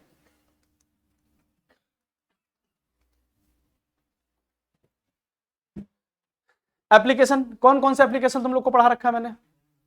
हाँ देखो, अगर मैं बोला कि एक ईएन अलग है और डेल्टा ईएन अलग है, ईएन अलग है, डेल्टा ईएन अलग है। डेल्टा ईएन क्या है, दो एटम के बीच में ईएन डिफरेंस, दो एटम के बीच में ईएन डिफरेंस। अगर मैंने बोला आपसे, एक बात बताओ, मैंने आपसे बोला एक चीज सिंपल सा बोल दिया, मैंने बोला कि एक मॉलिक्यूल है जिसका नाम है CS2। क्या नाम है बेटा, CS2। याद है कि नहीं याद है? एक है CS2। बताओ कार्बन का ईएन कितना, 2.5। सल्फर का कितना, 2.5। बताओ इसके बीच में, कार्बन और सल्फर के बीच में डेल्टा ईएन कितना आया, 2.5, 2.5 जीरो। और ये भी डेल्टा ईएन कितना आया, इधर भी जीरो आया कि नहीं, दोनों साइड से जीरो है कि नहीं है। और एक बात तुम और बताओ, अगर मैं इसकी, ये क्या मैंने देखा, ये बॉन्ड के बीच का डेल्टा ईएन देखा ना, तो मैं यही तो देख रहा हूं कि नहीं। जैसे मैं आपसे बोलूं कि नाइट्रोजन है, नाइट्रोजन और हाइड्रोजन के बीच में, नाइट्रोजन और हाइड्रोजन के बीच में बॉन्ड का जो डेल्टा ईएन कितना आया था, डेल्टा ईएन कितना आया था, 9, मतलब 3 और मैं से 0.9 आया था कि नहीं आया था। तो बताओ ये बॉन्ड कैसा है, पोलर या नॉन पोलर? अरे बॉन्ड पोलर। अरे इसके बीच में इलेक्ट्रॉन का कोई खिंचाव होगा कि नहीं? अगर खिंचाव आ गया तो पोलैरिटी आई कि नहीं आई?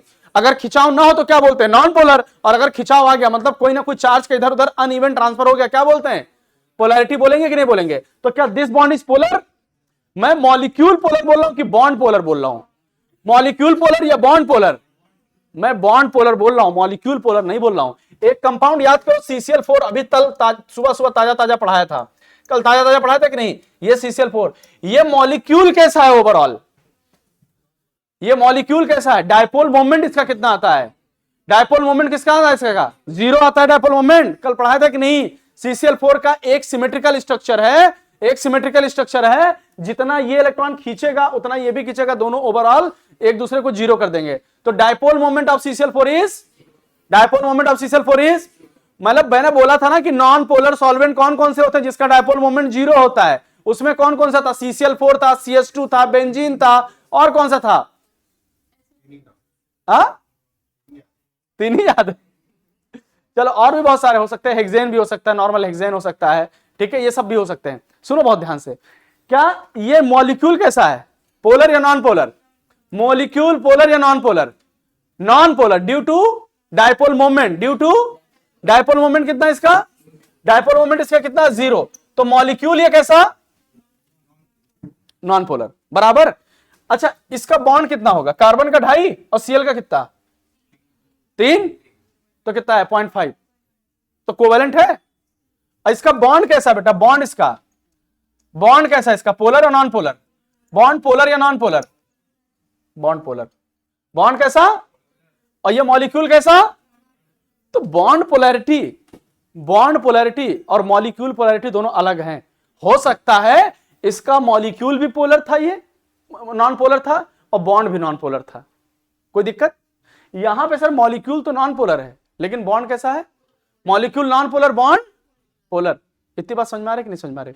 एक बहुत मजे की चीज सिखाऊं, अभी टाइम है ना अपने पास में, एक बहुत मजे की चीज सिखाता हूं। कोर इनऑर्गेनिक का कॉन्सेप्ट सिखाने जा रहा हूं, देखना ध्यान से।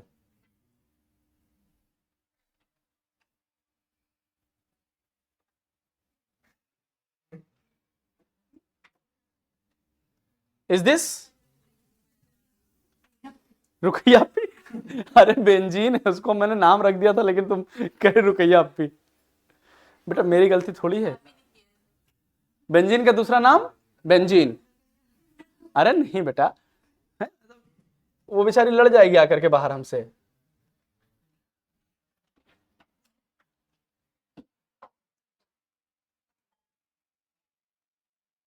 कौन है बॉटल वॉटल गिरा के जाम छलका रहा है, ये दिखा?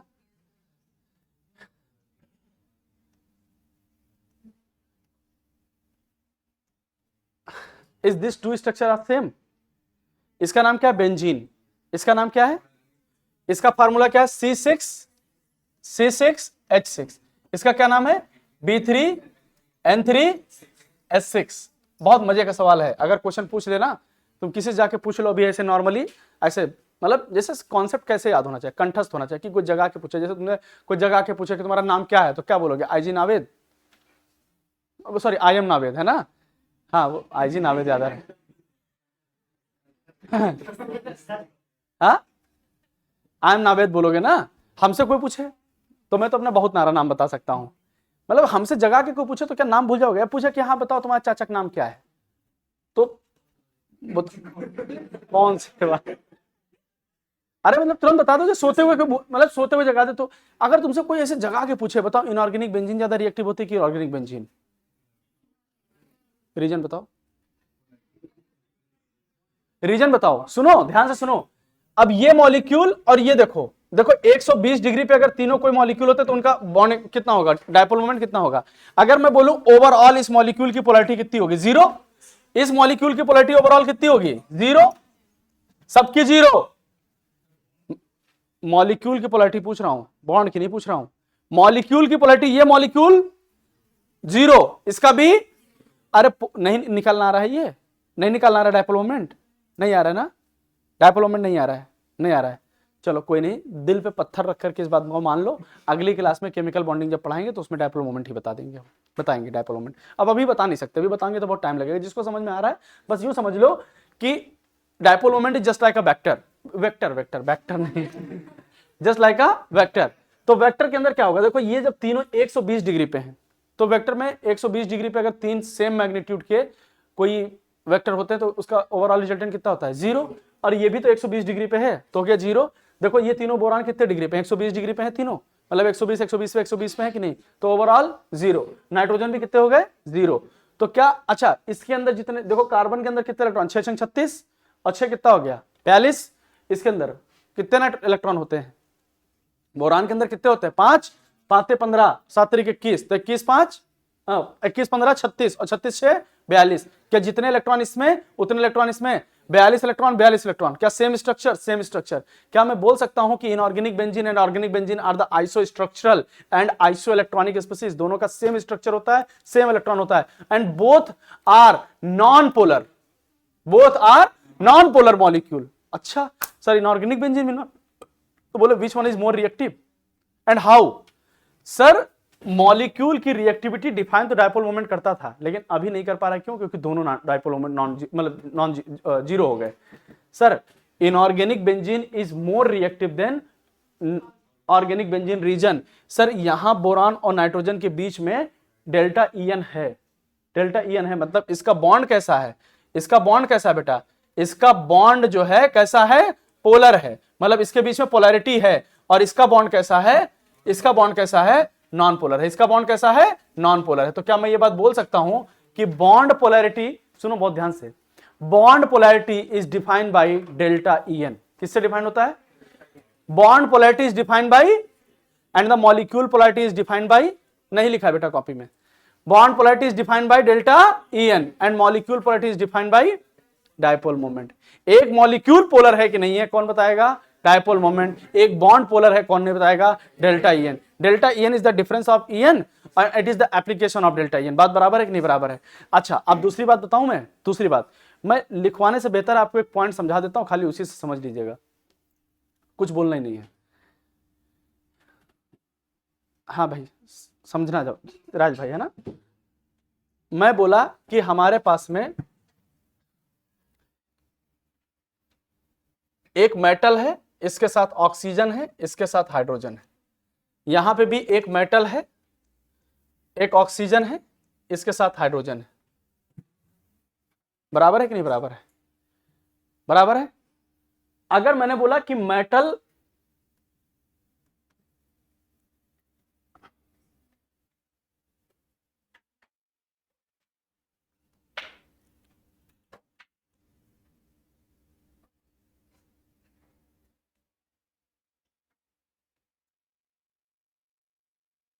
छोड़ो,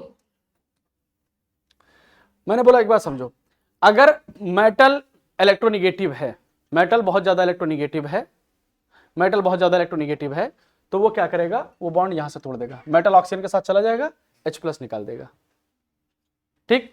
और अगर मेटल इलेक्ट्रोपॉजिटिव है, अगर मेटल इलेक्ट्रोनिगेटिव है तो हाइड्रोजन से इलेक्ट्रॉन निकाल लेगा, और अगर मेटल इलेक्ट्रोपॉजिटिव है तो अपने अंदर से इलेक्ट्रॉन निकाल देगा। तो जब ये अपने अंदर से निकालेगा तो ये OH- में टूट जाएगा, बराबर है कि नहीं। अगर ये OH, ये मेटल MO- हो सकता है, ये H+ हो सकता है, इधर क्या हो सकता है OH- और ये M+। क्या ऐसा नहीं लगता है ये लेस ईयन वाला मेटल है कि नहीं, बोलो लेस ईयन मेटल है कि नहीं है, मतलब लेस ईयन मेटल है, और ये मोर ईयन मेटल है, बराबर है कि नहीं, मोर ईयन मेटल है।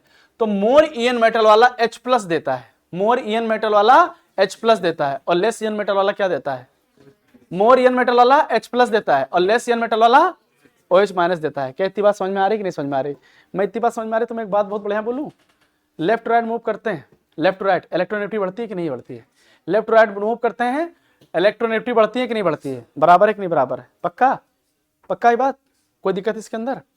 चलिए अच्छा, ये क्या मेटल हाइड्रोक्साइड बना रखा था ना, OH मतलब हाइड्रोक्साइड, मेटल के साथ में मेटल हाइड्रोक्साइड है, ठीक। बहुत बढ़िया बात बताने जा रहा हूं, लेफ्ट राइट करने पे ईयन बढ़ता है, और ईयन बढ़ेगा तो H+ देगा, अगर मोर ईयन हुआ तो H+ देगा, नीचे आए तो OH- ही देगा, H+ नहीं देगा, बराबर। इधर आने पे H+ देगा, इधर आने पे OH-। डन है, इतनी बात बराबर है कि नहीं बराबर, पक्की बात है कि नहीं, समझिए बात को।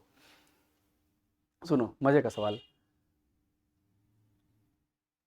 क्या उधर वाले जनरली मेटल होते हैं, उधर वाले जनरली मेटल होते हैं, और इधर वाले जनरली क्या नॉन मेटल इलेक्ट्रोनिगेटिव होते हैं, क्या मेटल इलेक्ट्रोपॉजिटिव होते हैं, मेटल इलेक्ट्रोपॉजिटिव होते हैं, नॉन मेटल इलेक्ट्रोनिगेटिव होते हैं। क्या नॉन मेटल इलेक्ट्रोनिगेटिव है तो H+ देंगे कि OH-, H+ या OH-, और मेटल क्या देंगे, मैं बोल सकता हूं जनरली मेटल के। अच्छा और एक चीज सुनो पहले, अभी पूरा बोल नहीं रहा हूं, मैं बोला एक Na2O है, क्या है बेटा, एक Na2O है, तो ये मेटल का ऑक्साइड है, ये क्या है मेटल का ऑक्साइड, इसके अंदर तुमने क्या डाला, वाटर डाला, अगर Na2O के अंदर वाटर डाला तो लाइफ कैसा, झींगा लाला, बहुत बढ़िया बेटा।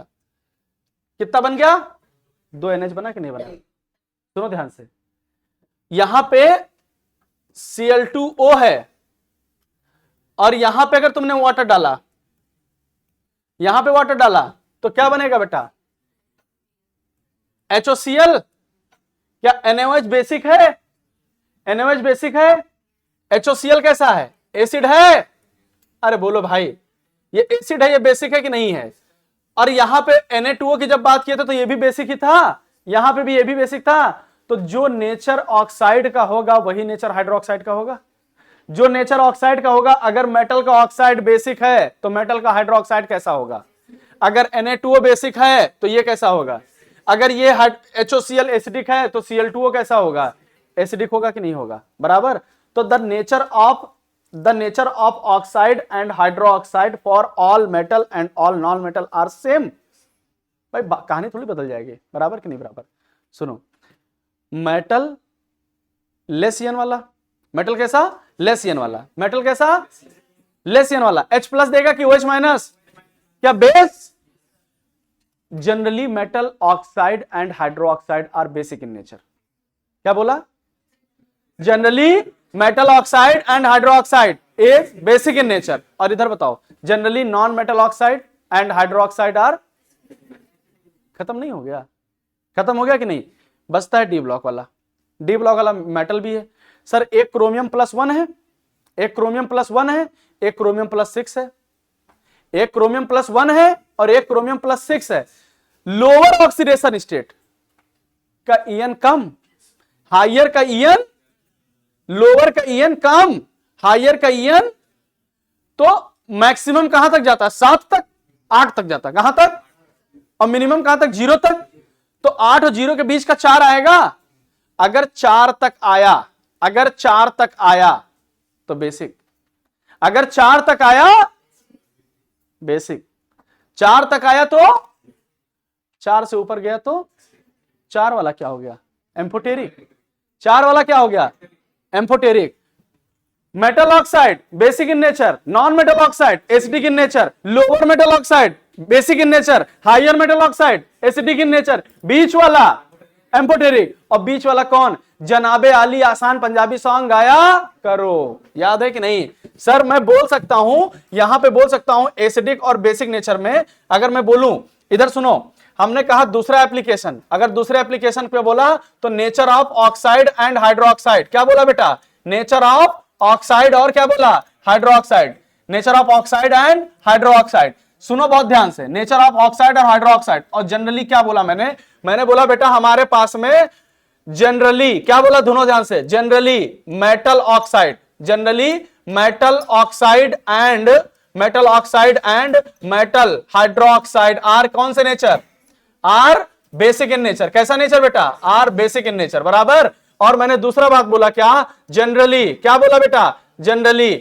Generally non metal oxide. क्या बोला? Generally non metal oxide. क्या बोला? Non metal oxide and hydroxide are क्या बेटा? Are acidic in nature. Are acidic in nature, बराबर है कि नहीं? बराबर है। आर एसिडिक इन नेचर, बराबर है कि नहीं? सर अगर मैं बोलूं डी ब्लॉक में, अगर मैं बोलूं डी ब्लॉक में, तो सर डी ब्लॉक के अंदर +1 +2 +3 ये कैसे होंगे? बेसिक बराबर। और +4 कैसा होगा? एम्फोटेरिक। कैसा होगा? एम्फोटेरिक। होगा कि नहीं होगा? एम्फोटेरिक। और बताओ +5 +6 +7 ये सब कैसे होंगे? एसिडिक होंगे कि नहीं होंगे? बताओ। क्या K2Cr2O7, मतलब K2 छोड़ दो, H2Cr2O7 बना दिया हमने, H2Cr2O7 क्या क्रोमियम +7 में है? एसिडिक या बेसिक? तो क्या उसको मैंगनीक एसिड बोलते हैं कि नहीं बोलते हैं? ठीक, ये क्या हो गया? एसिड हो गया कि नहीं हो गया? अब होता क्या? एसिड होता है तभी तो KOH से रिएक्ट करता है, तभी तो KMnO4 बनता है, तभी तो K2Cr2O7 बनता है कि नहीं बनता है? एसिड ही तो होता है कि नहीं होता है? बराबर है कि नहीं बराबर? तो सर +4 वाला एम्फोटेरिक है, हाँ +4 वाला है, और कुछ एक्सेप्शन भी हैं, Cr+3 वाला भी होगा और Zn+2 वाला भी होगा। सर इसको कैसे आपने बोला? क्योंकि ये एम्फोटेरिक होते हैं, इसका नेचर ही होता है। Zn+2 का तो +2 ही एक ही ऑक्सीडेशन स्टेट होता है, और क्या होता है? सर एम्फोटेरिक वाले कौन कौन से होते हैं? एम्फोटेरिक वाले की बात करूं, सर एम्फोटेरिक ऑक्साइड हाइड्रोक्साइड कौन होगा? सर जनाबे आली आसान पंजाबी सॉन्ग गाया करो। क्रोमियम +3 में होना चाहिए, और Zn कहां होना चाहिए? +3 में। क्या ये सब एम्फोटेरिक नेचर के होंगे कि नहीं होंगे? होंगे कि नहीं होंगे? और जैसे ही दूसरा एप्लीकेशन ये होता है, चैप्टर समाप्त हो जाता है, खत्म हो गया चैप्टर। ठीक है, पूरा समझ आया कि नहीं समझ में? हाँ बेटा, कुछ पूछना है क्या? SP जनाबे आली आसान, हाँ जनाबे आली सबसे आसान है ना? अच्छा सबसे भूल गया था मैं। जनाबे आली सबसे आसान पंजाबी सॉन्ग गाया करो, यही लिखा है ना? क्या लिखा है? नहीं है इसमें,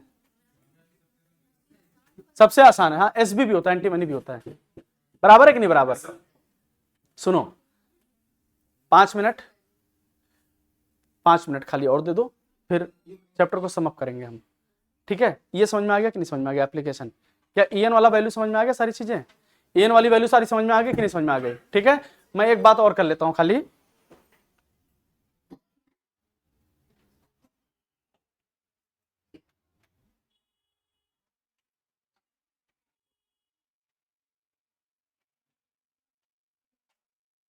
मैसेज भेजने की भी कोई सीमा होती है? कोई 32 मैसेज थोड़ी भेजता है, 32 मैसेज। सुनो, अच्छा ध्यान से सुनो बेटा। Sum up what I had discuss yesterday, day before yesterday, है ना? कुछ को तो इंग्लिश बर्दाश्त नहीं हो रही मेरी। चलो सुनो ध्यान से। हमारे पास में दो पीरियोडिक टेबल को मैंने 2 पार्ट में डिवाइड किया था। पीरियोडिक टेबल को कितने पार्ट में डिवाइड किया था? 2 पार्ट में। ठीक है, सुनो ध्यान से। पीरियोडिक टेबल में 2 पार्ट में डिवाइड किया था, एक डेवलपमेंट ऑफ पीरियोडिक टेबल और एक पीरियोडिसिटी के अंदर। हम जब डेवलपमेंट ऑफ पीरियोडिक टेबल के अंदर बात किया तो क्या पढ़ा है? सबसे पहले डोबेनियर ट्रायड पढ़ा। डोबेनियर ट्रायड में मैंने बोला कि आपको डेल्टा जेड सेम होना चाहिए, और क्या होना चाहिए? सेम पीरियड का होना चाहिए। फिर उसके बाद में न्यूलैंड ऑक्टेव रूल पढ़ा। हमने कहा it is valid only up to calcium, और हमने कहा इनवैलिड कहां से हो गया? तो जब से इस डी ब्लॉक का डिस्कवरी हो गया, और इसका डिस्कवरी हो गया बेटा इनर्ट गैस का, बराबर है कि नहीं? Newland octave rule. उसके बाद में मैंने क्या पढ़ा? उसके बाद में लोथरमेयर कर्व पढ़ा। क्या पढ़ा? लोथरमेयर कर्व। लोथरमेयर में बोला पीक पे कौन होगा? अल्कली मेटल, और डिसेंडिंग कौन होगा? Descending alkaline earth metal, ascending halogen, और फ्लैट कर्व डी ब्लॉक। बराबर कि नहीं बराबर। और नेक्स्ट उसके बाद में हमने क्या बोला था, हमने उसके बाद में ये भी बोला था कि एक हमारे पास और टॉपिक होता है, क्या नाम, जिसका मेंडली पीरियोडिक टेबल। मैंने कहा मेंडली पीरियोडिक टेबल में उन्होंने क्या किया था, ग्रुप और पीरियड में डिवाइड कर दिया था कि नहीं। उन्होंने क्या किया था, 9 वर्टिकल कॉलम बनाया था और 7 हॉरिजॉन्टल रोज बनाए थे। कहती बात बराबर है कि नहीं बराबर। हमने कहा था उनके कुछ मेरिट थे, उनके कुछ डिमेरिट भी थे। सबसे पहले डिमेरिट की अगर बात किया जाए तो डिमेरिट कौन से हुआ करते थे उनके, डिमेरिट उनके ये हुआ था कि कुछ एलिमेंट का उन्होंने सबसे बड़ा काम क्या किया था कि उन्होंने सारे एलिमेंट की जो प्रॉपर्टी थी वो किस पे रख लिया था, किस पे बेस कर लिया था बेटा, हाँ किस पे बेट किया था, एटॉमिक मास पे। और एटॉमिक मास पे जब उन्होंने वैलिड किया तो उसमें क्या किया, उस पे प्रॉपर्टी को देखा तो वहां पे कुछ जगह पे उनके एक्सेप्शन आ गए थे। जैसे कहां पे आ गया था, टेलुरियम और आयोडीन में, और कहां पे आ गया था, कोबाल्ट और निकल में, और कहां पे आ गया था बेटा, आर्गन के अंदर और पोटेशियम के अंदर। क्या इन जगहों पे आ गया था कि नहीं, और ये हमारे लिए दिक्कत हो गया था ना, और इसको इन्होंने नजरअंदाज कर दिया था। ये इनके डिमेरिट थे, लेकिन इनकी मेरिट भी थी। मेरिट इनके अंदर क्या थी सर, सबसे अच्छी मेरिट क्या की थी, इन्होंने जो कुछ एलिमेंट थे जिनका जगह इन्होंने छोड़ दिया था कि कुछ एलिमेंट इसी तरीके के आएंगे जिसकी डिस्कवरी होगी बाद में। जैसे कि नाम बता दूं मैं आपको, एक कौन था, एका एल्युमिनियम और एका गैलियम, और क्या था, एका बोरान, ये तो था। याद करो मैं आपको बताया था, अलका गीता बीएससी, सीता गीता एमटेक। याद आ रहा है कि नहीं याद आ रहा है, ये इनके मेरिट थे। बस यहीं पे मेंडली पीरियोडिक टेबल खत्म हो जाता है। उसके बाद में हमने आपसे क्या बोला था, हमने कहा था modern periodic table. Modern periodic table की जब बात किया था तो हमने कहा था कि इसके अंदर आपको क्या याद करना है। आज जो हमारे पास में मॉडर्न पीरियोडिक टेबल है वो 18 ग्रुप और 7 पीरियड में है। क्या ये सारे एलिमेंट का जो फंक्शन है वो किस पे बेस है, एटॉमिक नंबर पे, एटॉमिक मास पे, atomic number, atomic mass, atomic number पे। अगर एटॉमिक नंबर पे बेस है, आज 18 ग्रुप है 7 पीरियड में। सबसे पहले 2 ग्रुप जो है हमारे पास में एस ब्लॉक के हैं, और लगभग 13 से लेके 18 तक जो ग्रुप है वो पी ब्लॉक के हैं, और हमारे पास 3 से लेके 12 तक डी ब्लॉक के हैं। हमने कहा था alkali metal, alkaline earth metal, first और सेकंड ग्रुप को बोला जाता है। हमने कहा था 13 वालों को बोरान फैमिली, 14 वालों को कार्बन फैमिली, 15 वालों को निकोजन फैमिली, 16 वालों को चाल्कोजन, 17 वालों को हैलोजन, और 18 वालों को एरोजन फैमिली। मैंने कहा था 11 वाला जो कॉपर एजीयू, इसको क्या बोलते हैं, क्वाइनेज मेटल बोलते हैं कि नहीं बोलते हैं। एस और पी को क्या बोलते हैं, रिप्रेजेंटेटिव एलिमेंट बोलते हैं कि नहीं बोलते हैं। डी वाले को क्या बोलते हैं, ट्रांजिशन एलिमेंट, डी वाले को क्या बोलते हैं, transition element, except zinc, cadmium and mercury. और हम बोले थे एफ वाले को क्या बोले थे, इनर ट्रांजिशन एलिमेंट। क्या बोला था मैंने, इनर ट्रांजिशन एलिमेंट। क्या याद आ रहा है कि नहीं याद आ रहा है, इनर ट्रांजिशन एलिमेंट बोलता। मैंने तो बोला था कि इसके बाद में यूरेनियम से आगे वाले एलिमेंट को क्या बोलते हैं, क्या बोलते हैं, ट्रांस यूरेनिक बोलते हैं कि नहीं बोलते हैं, क्या बोलते हैं, ट्रांस यूरेनिक। ज्यादातर एक्टिनियम वाले क्या होते हैं, रेडियो एक्टिव, और यहाँ पे मतलब एक्टोनाइट क्या होता है, रेडियो एक्टिव होते हैं। लेंथोनाइट क्या होते हैं, लेंथोनाइट क्या होता है, मतलब रेडियो एक्टिव नहीं होते। बात बराबर है। हमने कहा था कि नेपच्यूनियम और प्लूटोनियम रेडियो एक्टिव होने के बाद भी ये कुछ ना कुछ अभी मैन मेड मतलब नेचुरली भी पाए जाते हैं। कहां पे, पिच ब्लेंड ऑफ ओर, और ओर कौन सा, U3 और U3O8 है ना, यूरेनियम का और यही तो था। मैंने ये बात आपको समझा दी थी। उसके बाद में हमने क्या बोला था, हमने कहा था बेटा, हमने आपको एक बताया था, हमने कहा था पहले पीरियड के अंदर कितने एलिमेंट, 2, फिर 8, तो 2, 8, 8, 18, 18, 32, 32। क्या याद आ गया कि नहीं याद आ गया। हमने इसको क्या बोलता, this is also called the magic number. मैंने कहा था आइडेंटिफिकेशन। अब इसके बाद में क्या बोला था मैंने, इसके बाद में इलेक्ट्रॉनिक कॉन्फ़िगरेशन सबकी सिखा दिया था कि नहीं सिखा दिया था, जनरल इलेक्ट्रॉनिक कॉन्फ़िगरेशन। उसके बाद मैंने कहा था कि आप ग्रुप और पीरियड को आइडेंटिफाई करना सीख लीजिए। क्या कर लीजिए, ग्रुप और पीरियड को आइडेंटिफाई करना सीख लीजिए। क्या ये बात समझ में आ रही है सर, ग्रुप और पीरियड को अगर आइडेंटिफाई करना सीख लेते हैं तो हमको ये बोला था, हमने कहा था एटॉमिक नंबर देखिए, आपको खाली ये याद होना चाहिए, 2, 10, 18, 36, 54, 86, यही तो है। हमने कहा था किसी भी एलिमेंट का नेक्स्ट इनर गैस जो होगा, जो उसका पीरियड होगा वही सबका पीरियड होगा, वही होगा कि नहीं होगा। जैसे मैंने बोला 31, 31 के बाद कौन आता है, 36, तो 36 का 2, 10, 18, 36 चौथा है, तो 31 वाले का भी क्या होगा, चौथा ही होगा कि नहीं। Next inner gas will be the period of that element. बात बराबर है कि नहीं। और हमने कहा था अगर ग्रुप देखना है तो ग्रुप देखने के लिए सबसे पहले क्या देखना पड़ेगा, कहीं ऐसा तो नहीं कि वो एफ ब्लॉक का है, तो पहले check F block, then add Z, जो एटॉमिक नंबर दिया है उसका नेक्स्ट इनर गैस उसमें से माइनस करेंगे और प्लस में 18 करेंगे। अगर वैल्यू फिर भी नेगेटिव में आए तो 18 को रिप्लेस करेंगे किससे, 32 से। ये बात पहले लेक्चर की हमारी कंप्लीट हो गई। दूसरी बात हम लोग किस पे बात किए थे, एटॉमिक रेडियस में। एटॉमिक रेडियस में 2 चीजें बताता हूं बस, अब कुछ नहीं करना है। सर लेफ्ट राइट मूव किए, रेडियस घटा, नीचे आने पे रेडियस बढ़ा, ये खाली एटॉमिक रेडियस में है। बाकी आयनाइजेशन एनर्जी लेफ्ट राइट बढ़ा, electron gain enthalpy left right बढ़ा, इलेक्ट्रॉनिफ्टी लेफ्ट राइट बढ़ा, नीचे आने पे तीनों घटे। एटॉमिक रेडियस खाली बढ़ा था नीचे आने पे। बराबर है कि नहीं बराबर है। अब मैंने आपको उसमें अल्कली मेटल भी बता दिया, एस ब्लॉक भी बता दिया, पी ब्लॉक भी बता दिया, डी बता दिया, एफ बता दिया, एटॉमिक रेडियस बता दिया, ionization energy S block, P block, D block, F block सब बता दिया कि नहीं बता दिया। इलेक्ट्रॉन गेन एंथैल्पी आज मैंने आपको सारी चीजें बता दी, इलेक्ट्रोनेगेटिव भी आज सारी बता दी, इलेक्ट्रोनेगेटिव के एप्लीकेशन भी बता दिए। मुझे लगता है कि जितना मैं पढ़ाया हूं ये क्रैश कोर्स ना होकर के आपको पूरा का पूरा चैप्टर का पूरा सीरीज ही बता दिया है। जो नोट्स में लिखी हुई बातें हैं वही चीज मैंने आपको सारी पढ़ा दी है।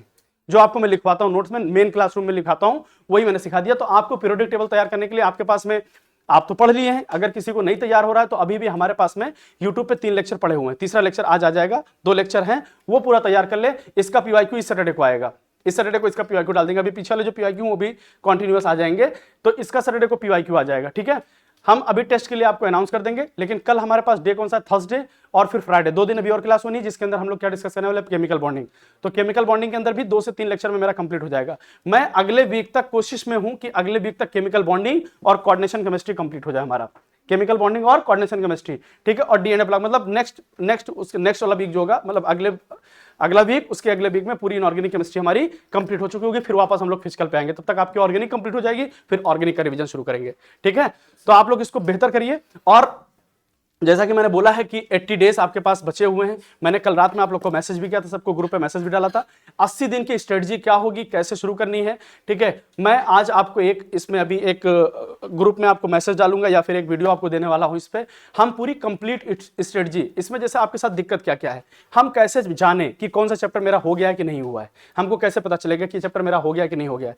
सर मेरी अब हमारा पढ़ने का रूटीन क्या होना चाहिए, इस टाइम पे रूटीन क्या होना चाहिए, मैं आज आप लोग को एक वीडियो शेयर करूंगा जिसके अंदर आपका 80 डेज का रूटीन पूरा, कि क्या रूटीन होना चाहिए, मतलब टाइम टेबल जिसको बोलते हैं, टाइम टेबल। अगर किसी को लगता है कि नहीं सर हमने टाइम टेबल बना रखा है तो ठीक है, गुड सो गुड। अगर नहीं भी बना रखा है आपने टाइम टेबल, तो आप एक काम करिए, अभी एक नया टाइम टेबल हम लोग शुरू करते हैं। देखो नया टाइम टेबल के लिए मैं रिजिस्ट करता हूं कि मना करता हूं, अगर 10-15 दिन बचा तो नहीं बनाना चाहिए, क्योंकि एक टाइम टेबल मतलब एक शेड्यूल और एक हैबिट के आने, शेड्यूल को हैबिट में कन्वर्ट होने में 25 दिन का मुझे समय लगता है मिनिमम, ठीक। तो मैं एक शेड्यूल अगर बना लेता हूं अभी भी 25 दिन, और 25 दिन आपके ऊपर प्रेशर रहेगा, मैं खुद आप लोग को देखभाल करूंगा कि किसके ऊपर क्या चीजें चल रही, अगर आप चाहते हैं तो। जो नहीं चाहता है तो उसके ऊपर कोई रोकथाम नहीं है मेरा। मैं 25 दिन तक, 25 क्या 30-40 दिन तक मैं कंटिन्यू काम करूंगा, फिर उसके आगे आप अपने आप करने लगेंगे। लेकिन फिर भी मैं 80 दिन आपके साथ लगने वाला हूं, कल से 80 दिन का। मैं कल आप लोग को एक फाइल दूंगा, आपको कल एक सभी लोग को एक फाइल मिलेगी, ठीक है, यहां से, जिसके अंदर पूरी डिटेल रखी होगी चैप्टर की, कि किसमें क्या चैप्टर दे रखा है, किसमें कैसे हमको मार्क करना है। जो आप लोग को मैंने बताया था वो काम मैं खुद कर दिया हूं सबके लिए, आपको उसमें बता दिया हूं। उसमें आप लिखिए, मैं 80 दिन की स्ट्रेटजी, टाइम टेबल, हर चैप्टर का चेकलिस्ट कैसे तैयार करें कि चैप्टर आ गया कि नहीं आ गया, क्या मैं अभी इस चैप्टर में वीक हूं या मुझे कितने बार रिवीजन करना है। अगर ये सब आपको समझ में नहीं आता है तो वो मैं आज ही शाम तक एक वीडियो आएगी, आप उसको देख लीजिएगा, उसके अंदर सारी चीज डिटेल में डिस्कस करने वाला हूं, ठीक है। क्योंकि अभी हमारे पास कई सारे बैचेस हैं, सब में मैं डिस्कस कर नहीं सकता, तो एक वीडियो के माध्यम से डिस्कस कर दूंगा, आप लोग उसको देख लीजिएगा। बाकी जिसको कमी लगेगी वो आकर के पर्सनली हमसे मतलब कंसल्ट कर सकता है, या जैसे भी हो सकता है मैं आपको बता दूंगा, ठीक है, कोई दिक्कत नहीं है। चलिए, thank you so much everyone.